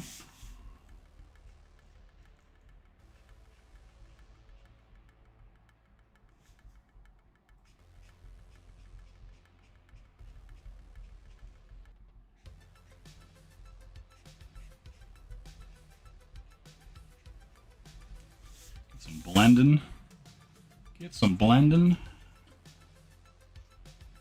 Yeah, it is a party. We had a fun stream there the other night. K-pop. It was a good time. Everybody had a good time.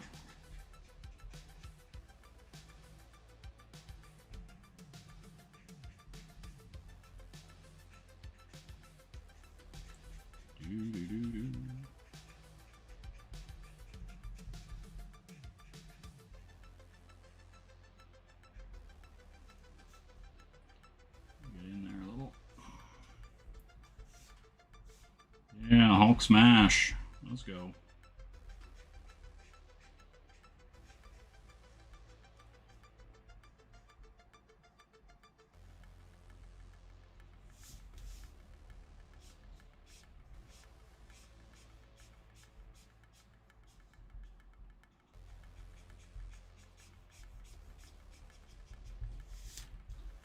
Doodaloo, doo doo doo.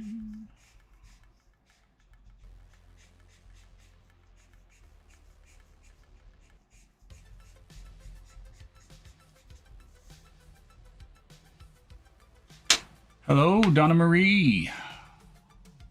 Good day. Everybody's up in here, up in the club.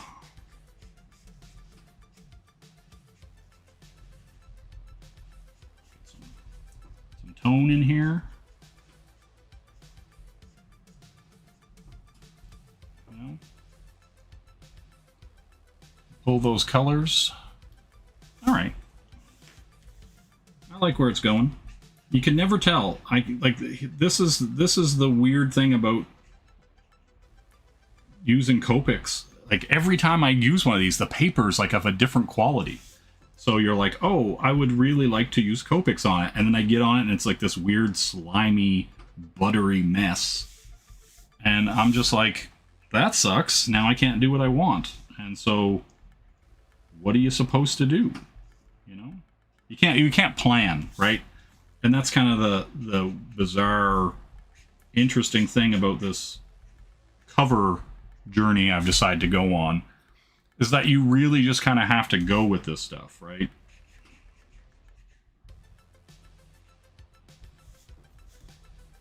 Get in here.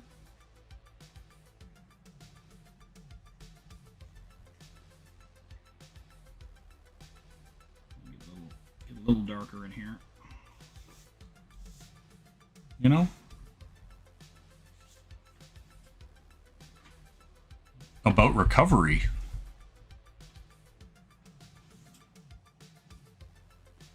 I'm gonna hit this. E-green. I'm gonna shade a little bit of his eye.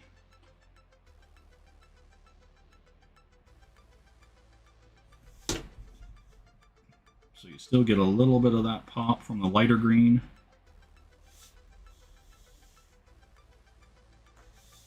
Okay.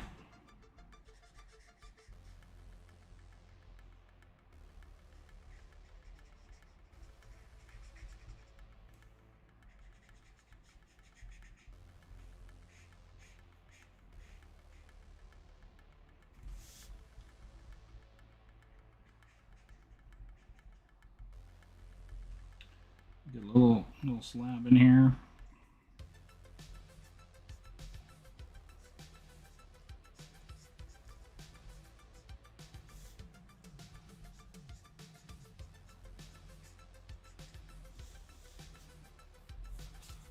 Okay, Hulk smash. You know what I'm saying?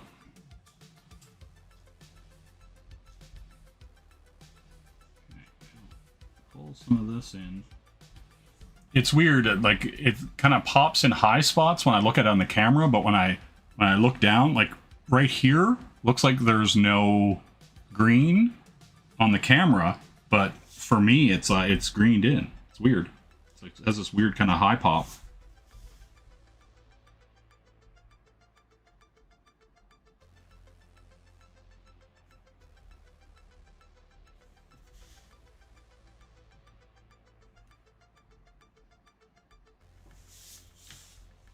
Okay. Hulk, all about the smash.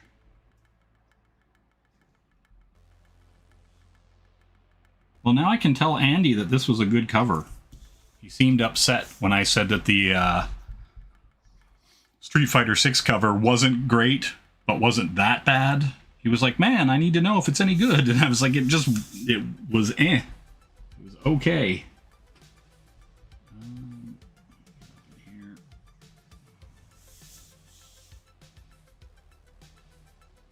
He's popping. He's ready to go. I think I'm gonna do his hair in perps. Dat perp. What do you owe K-pop? Or Owen? Well, I need a drink. I'm gonna die here. It's criminal.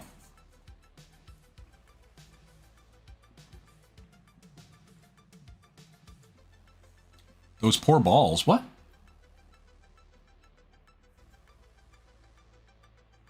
Oh man, it's been a really long time since I lost a file to corruption, but man, I worry about it all the time. I save all the time, and then I'll back up what I'm working on to another hard drive, and I back up everything all the time. And so yeah, when that stuff happens, oh, it's like, because you're just like, man, you could have spent 20 hours or more on a piece, and then somebody just kind of goes boop and it just disappears, you know. Yeah, MS Paint Art. That cover is coming really nicely together. Expression makes me think of World War Hulk. Oh, thank you. I wasn't really even looking at anything when I did this. Like, because, like, even the Hulk that's in here, because I did kind of look at him, he's like a weird, like, square head meaty Hulk. And I didn't like that, right? So I kind of ignored that look, and I kind of went with, like, this puffy, you know, little floppy hair Hulk. Yes, this was the blank that you sent me, Sumo. I said that before you had come in. I was like, hey, this blank was from Sumo. Because I got this from you, and I got that friggin' Great Lakes Avengers, or whatever it is, that I'm gonna have to do a cover of, and I was like, do I, you know, who do I do from, like, the West Coast Avengers? I was like, goddamn. Where's that? Oh, sorry. No, not West Coast Avengers. Great Lakes Avengers. I'm like, do I do Big Bertha? Yeah, like this is how I know Sumo's a funny guy, right? Like he's like, hey, I'm gonna send you Hulk and Great Lakes Avengers. I'm just like, come on now. Son of a bitch. But anyway, it was just like, you know, Noah made a comment that he wanted to see me draw a man because the first 8. Oh yeah, Flat Man. Yeah, he basically looks like Reed Richards but a paper cutout. He's like all flopping around. And then there's what, Mr. Immortal. Yeah, like it's such a weird group of characters. Yeah, all right. Let's go. Let's do some perp. I mean, I could do his hair black, but I think I'm not gonna. Right? I think I'm gonna make it kind of match this. I think that's where my heart lives. I like those two so far. Oh, don't want that end. And I somehow randomly cut my thumb on something. I don't know, big gash in it. Don't even fucking know how I did it. But here we are. Alright. Now. Do I have more perps? Oh, I have more perps. See, this is the thing about, you know, working in traditional art. You gotta buy so much garbage. Holy crap. That's too red. Too red. Alright. Alright. Yeah, we're gonna go with this. Did I try you? What are you with the in-between here? Nah. Alright. Okay. That's the center. Pull out.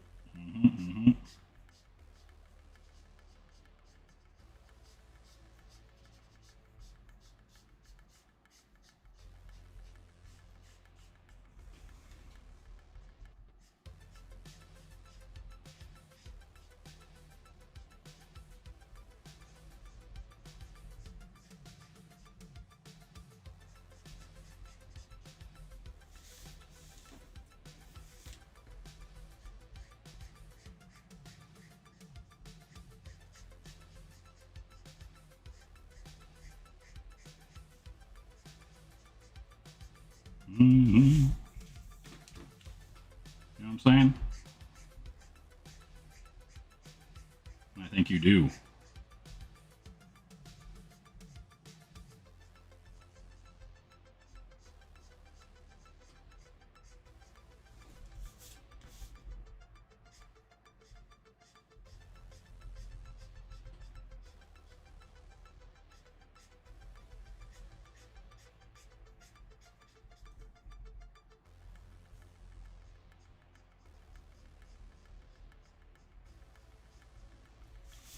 Hello, awesome one. Listen, it's not. Are you like Corey? And when you see purple, you think it's pink? Is that what's happening? Is that like an epidemic in Australia? Because Corey, anytime he sees purple, he starts asking why it's pink. Is that an Australia thing? The Aussies can't see the color pink or purple? There's a wave of color blindness all over the nation. It's Rio Hulk, man, that's tight. No, like a lot of times his hair is tinted purple in the comics.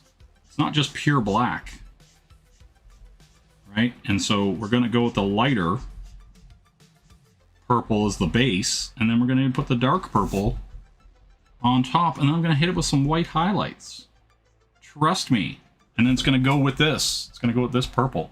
It's going to be great.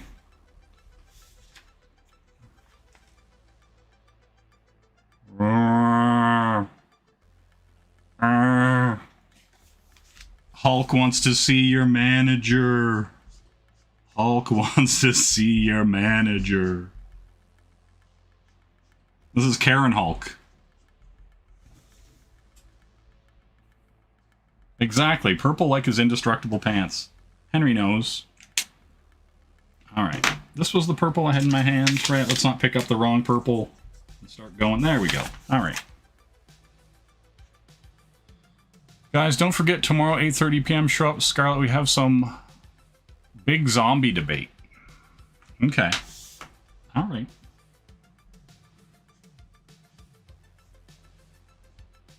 What's the debate? Like, what is a zombie?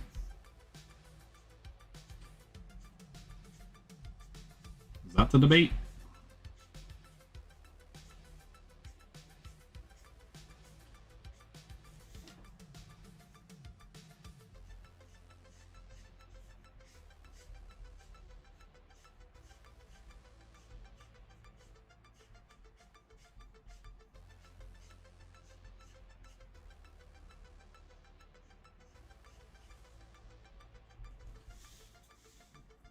What's your debate?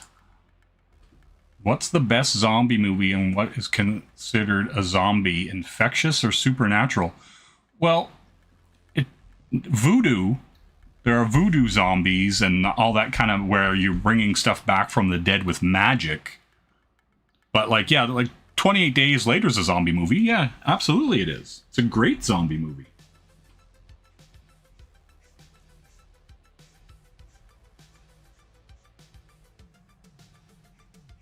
Absolutely.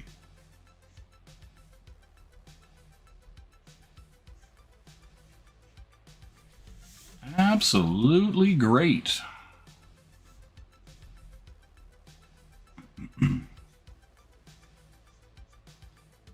Yeah, I like 28 Days Later.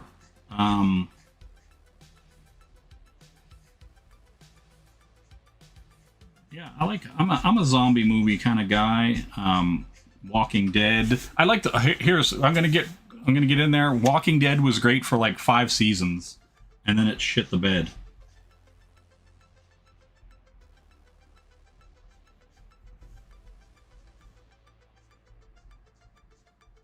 But that's just me. Your mileage may vary.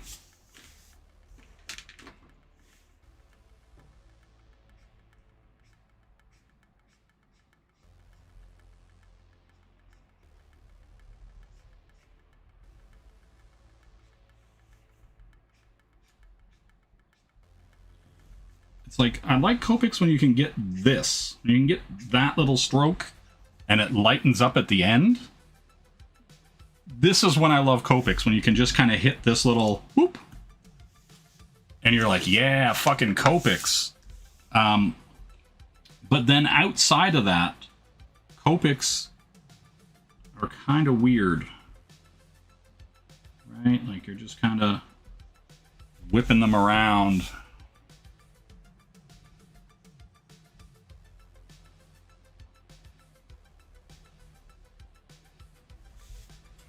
Mm-mm-mm.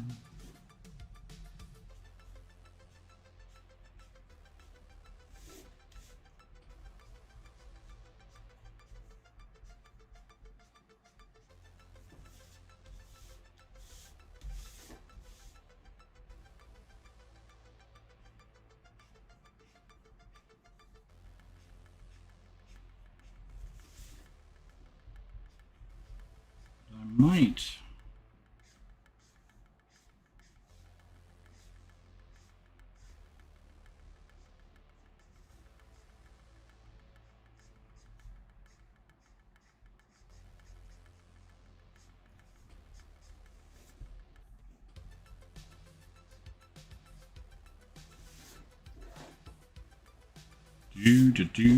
Alright, I guess I'm going to pull that all the way.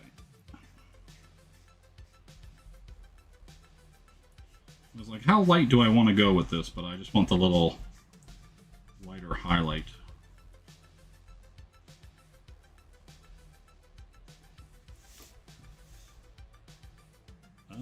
think I'm gonna pull in some grays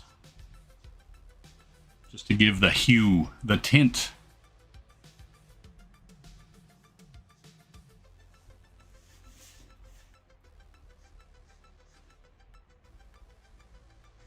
Right, and that's the thing, like, I'm not experienced enough with Copics to 100% know what I'm gonna get when I put it on the paper, right? And so all these things are building that database.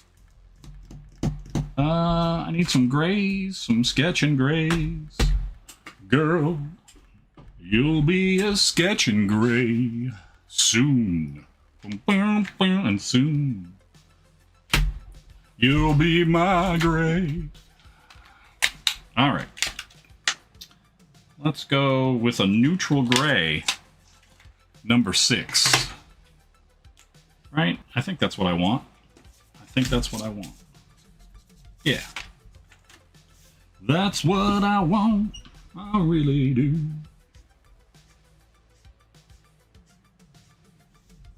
Right? I want that hint of perp. But I don't want full perp.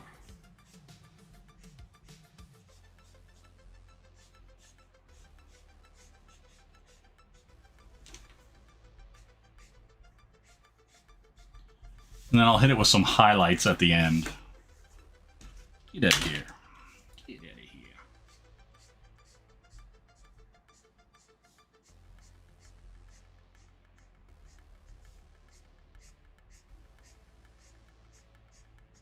Right? So you can be just as surprised as I am sometimes. You know what I'm saying?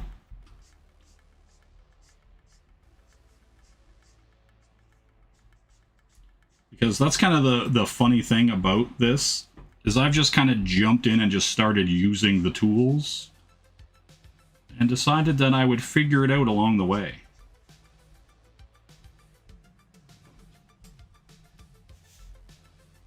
Yeah, all right.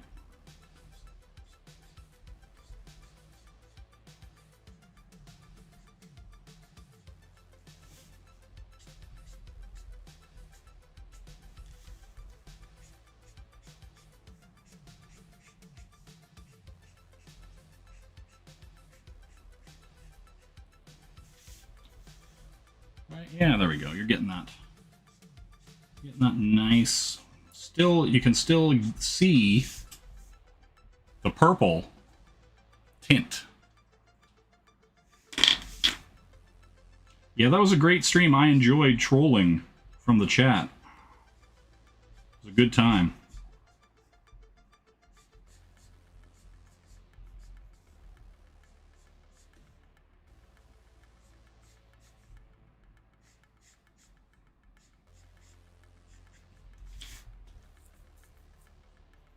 Yeah, it was a lot of surprise appearances, a lot of chaos. All right. Now, let's see. All right, we'll do the eyes, the trusty, pull out our trusty baby. You know what I'm saying? Trusty. Boom. Trusty baby. All right. A little bit of light. Boom. Slap. Easiest thing you could ever do in your life. Boom. All right. Now. Sober K-pop. There was no such thing as sober K-pop.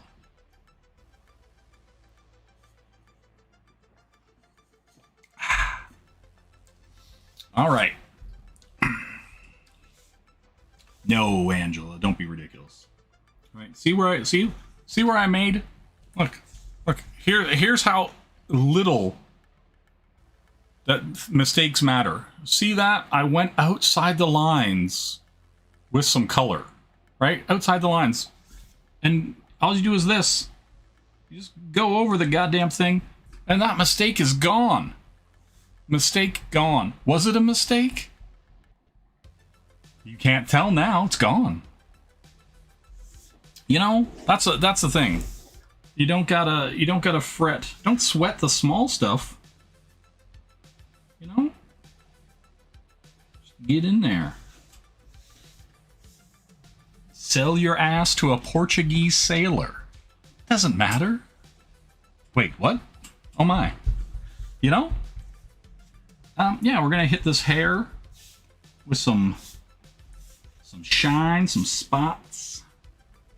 And get a little frisky dingo here.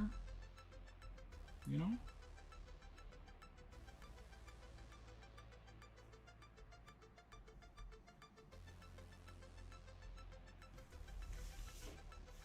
That's all. Yeah, I guess we'll do some pulls.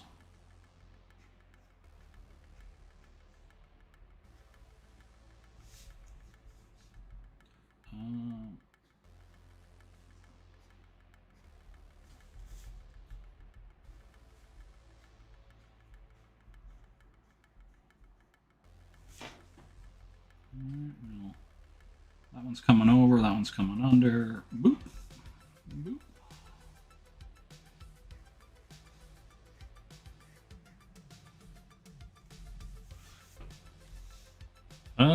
Do do do do. Do do do do do do.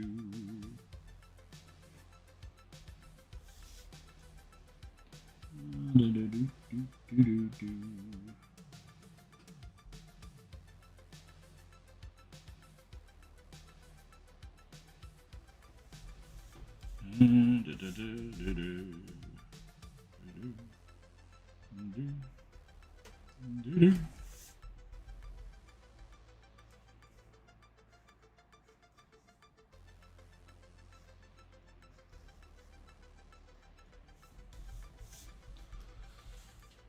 I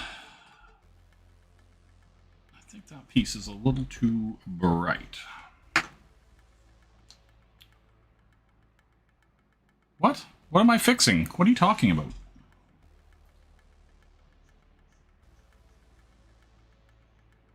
God. All right. That really pops really light. Remember what? Oh my God. I learned that a bunghole is the hole in a bourbon barrel where liquor is poured from. Damn. Okay. What was that color I was just using? People who care. Hold on. This is an outrage.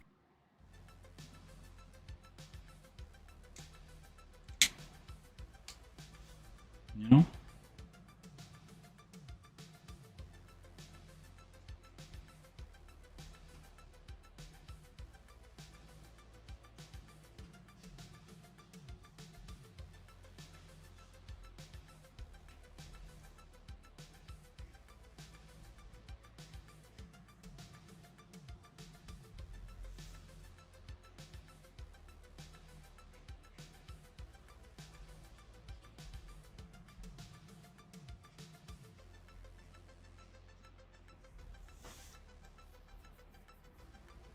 Why does that... It pops... That pops really white on my screen, but it's not at all. It's weird. Not sure why the camera... I'm not sure if it's light bouncing off of it or what. Why the camera picks things up the way it does.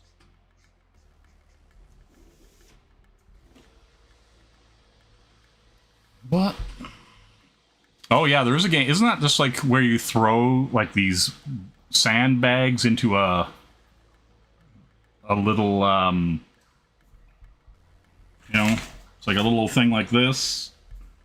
Has a hole in the top. And it's like that, and then you throw the little sandbag into this, try to get it in the hole. Right?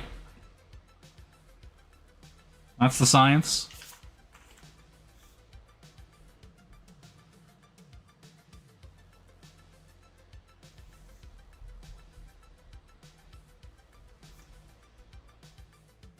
Everybody's saying yes, yes. Professional cornholers. I'm gonna go pro. Guys, I'm going cornhole pro. My new mission in life. Pro cornholer. I want people to look at that guy and say, that guy's a pro cornholer. You know? Yeah, that guy, like, have a jersey, cornhole jersey.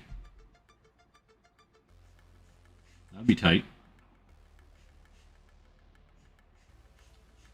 What's that guy do? Cornhole pro. Like a bunghole pro is a different, like, you know, that's a different job altogether, right? That's like an OnlyFans situation, you know, or a Pornhub, you know, one of those. That's like a, that's a little darker.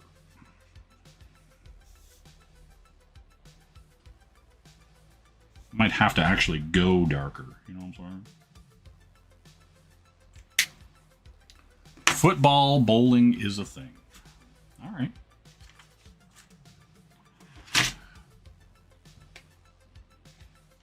Is this darker? What would a professional cornholer get for? Well, see, here's the thing. If you're a professional dart player or a professional video gamer or whatever, it's like sponsorships, like Red Bull. You'd probably get sponsored by a dart company, possibly a beer. You know? These are all things that you can strive for. You know? Is this thing dry? Is this marker bone fucking dry? What the shit? Alright, hold on.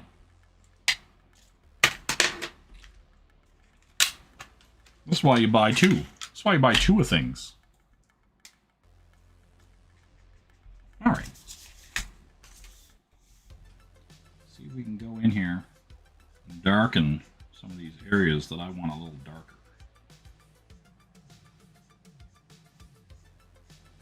Right? Want the hint of purple.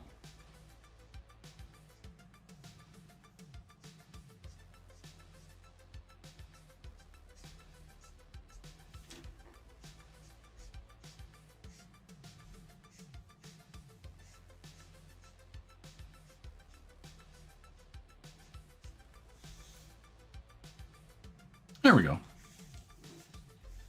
That's what we're doing.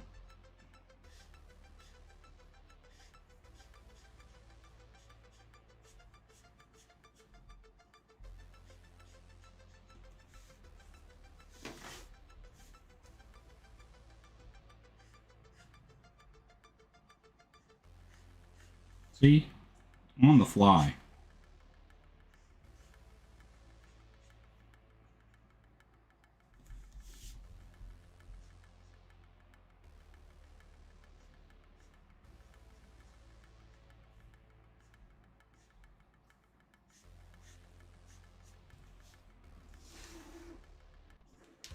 No, this is not the moon all over again, Sumo. Don't make me cut you.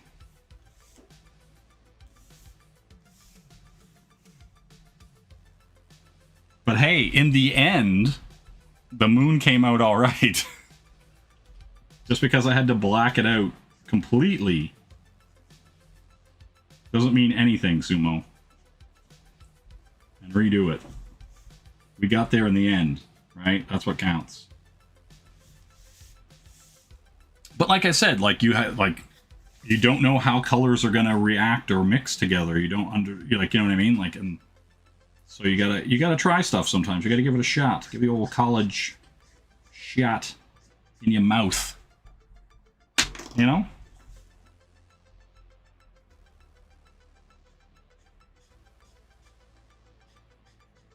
Anyway, like regardless of what happens, Sumo, I can blame it on you.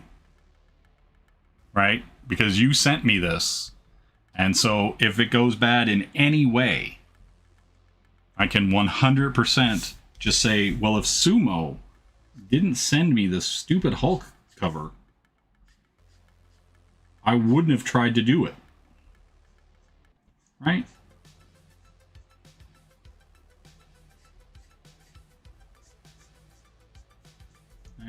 getting that little.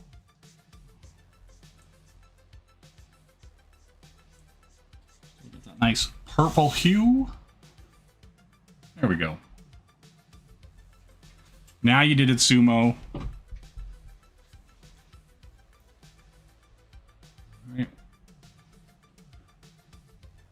If I change the light, how does that look? Doo-doo-doo. I got like 37 overhead lights here. You know?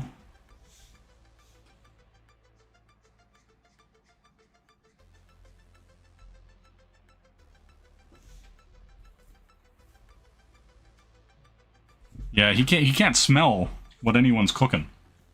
You know?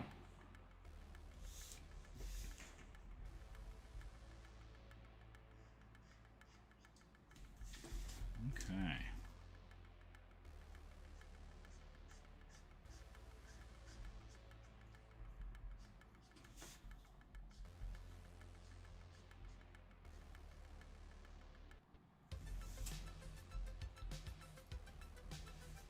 Is it just the reflection that's making that pop up? Yeah, it is. Okay. Just there's a little bit of ink on that line that makes it kind of pop weird. All right. All right. No, it is still there.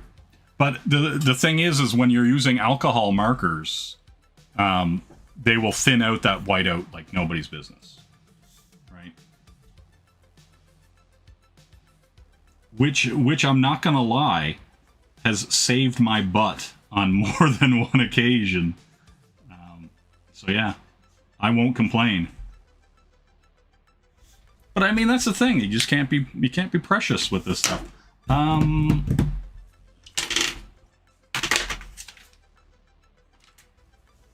Let's see. I have the other white meat. Oh.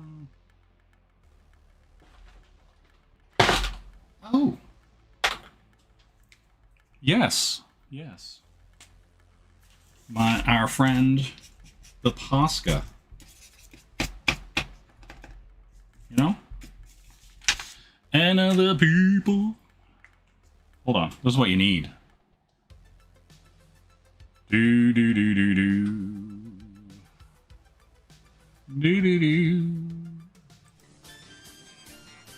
will be right back after these messages.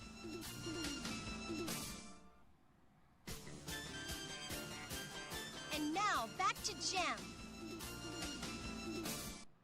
Everyone okay? Yeah, we just felt like hanging around. Well, hang tight. Amazing rescue. Local youth, Rio Pacheco, saves rock group, the Holograms, from certain death. Pacheco tried its mysterious lead singer, Jem, with help in rescue. Great.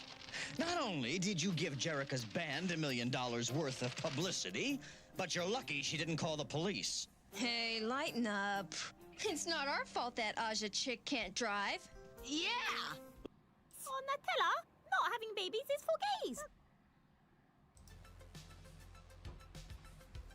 You know? That's how it is. All right. We in. All right, let's get in.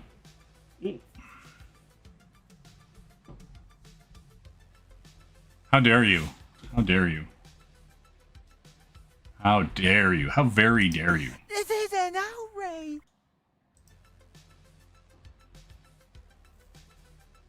You know? Do. All right, let's just get in here, Hulk.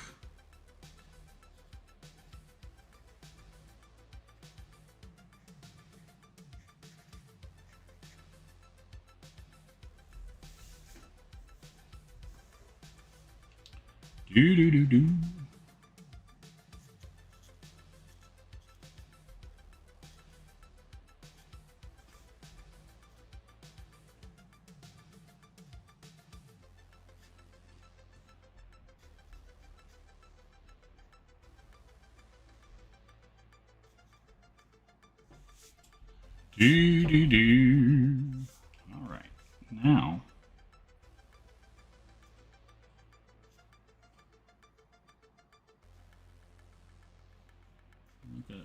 clothes.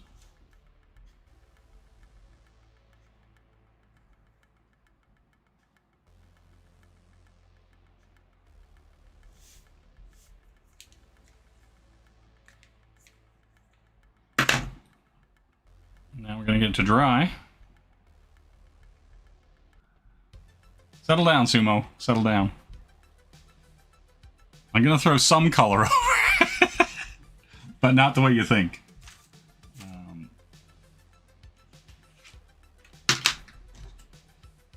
You know? Dry. Shellac from a beetle? What the hell am I looking up and seeing? What the hell's happening here? It's incredible. I don't even know what's happening anymore.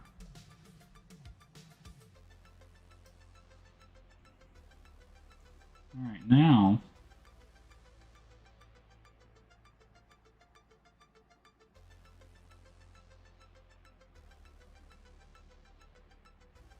I still want that little purple hit.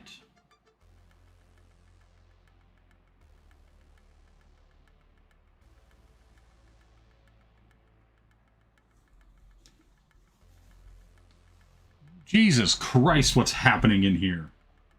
Beaver Snatch. My God. I just met her.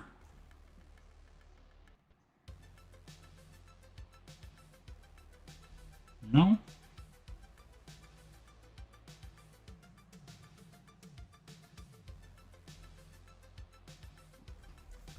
You guys are out here snatching beavers. Well.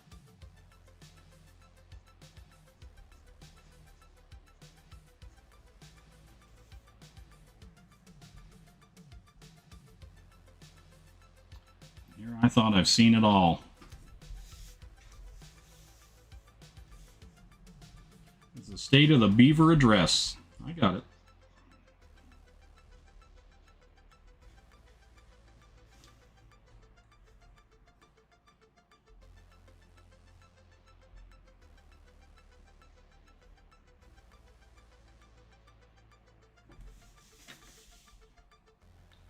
There we go. We got the nice purple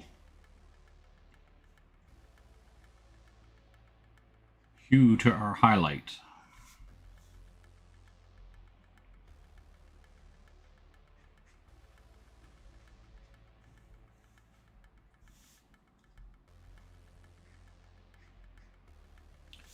There we go. This seems to be a little bright on the camera, so I'm going to hit it.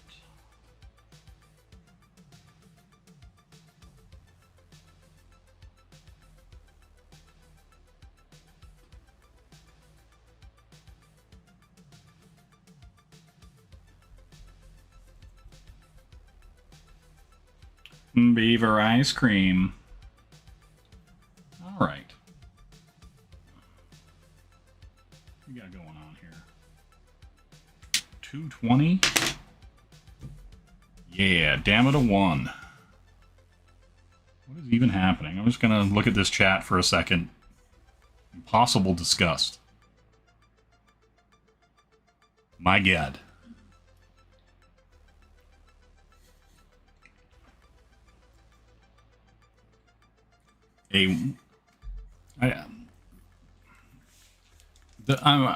Angela and her need to like nickname people and just basically become an affront to all mankind. Disgusting. Not impressed.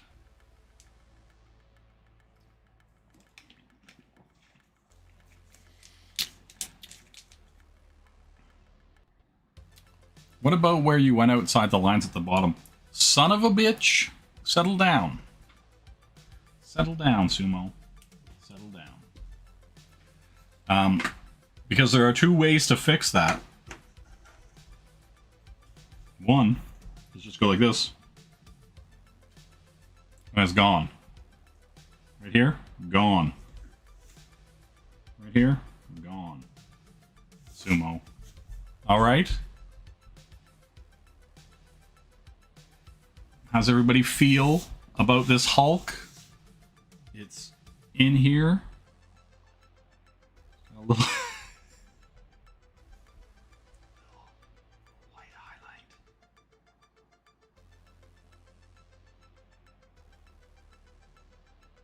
You know? You're just trying to be helpful, Sumo. I get it. I appreciate it. I really do.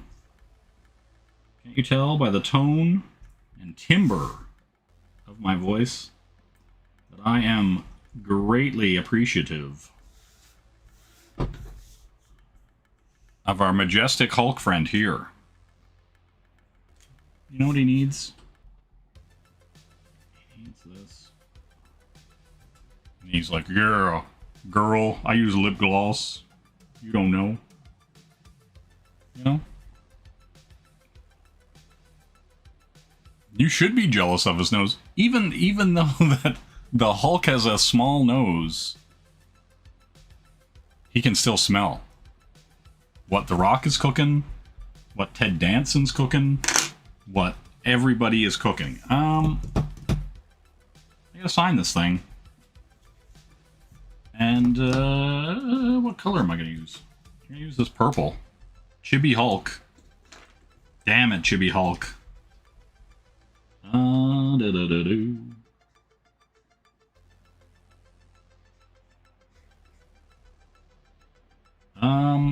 What is this? Number 9. Go 20, 24. What is this? 09. Out of 52. In, man, I fucking hate that these things don't have the top go on the top like a normal top-based top thing. You know? God damn. Let's take this lighter green. And then I'm just gonna go under it. You know?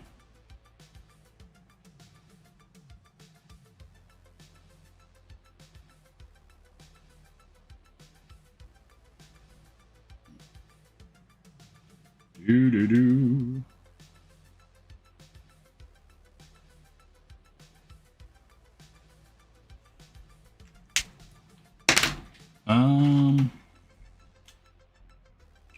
Nope. Maybe you.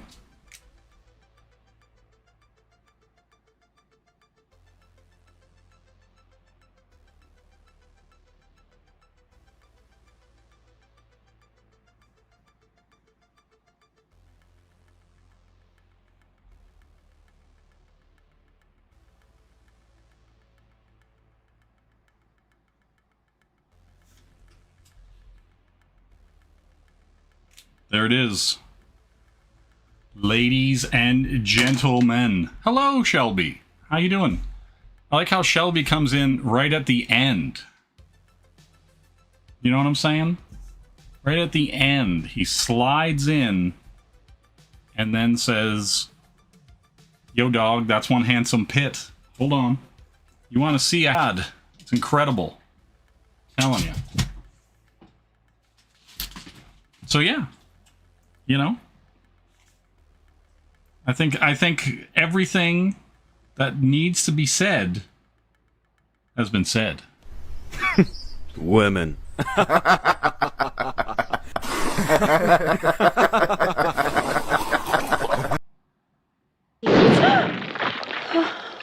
Close your mouth.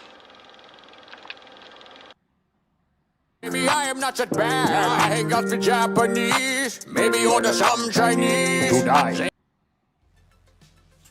You know? That's just how it is. That's just how it is. But yeah, I think that's gonna do it for me. Number 9 out of 52 in the books. Oh, I will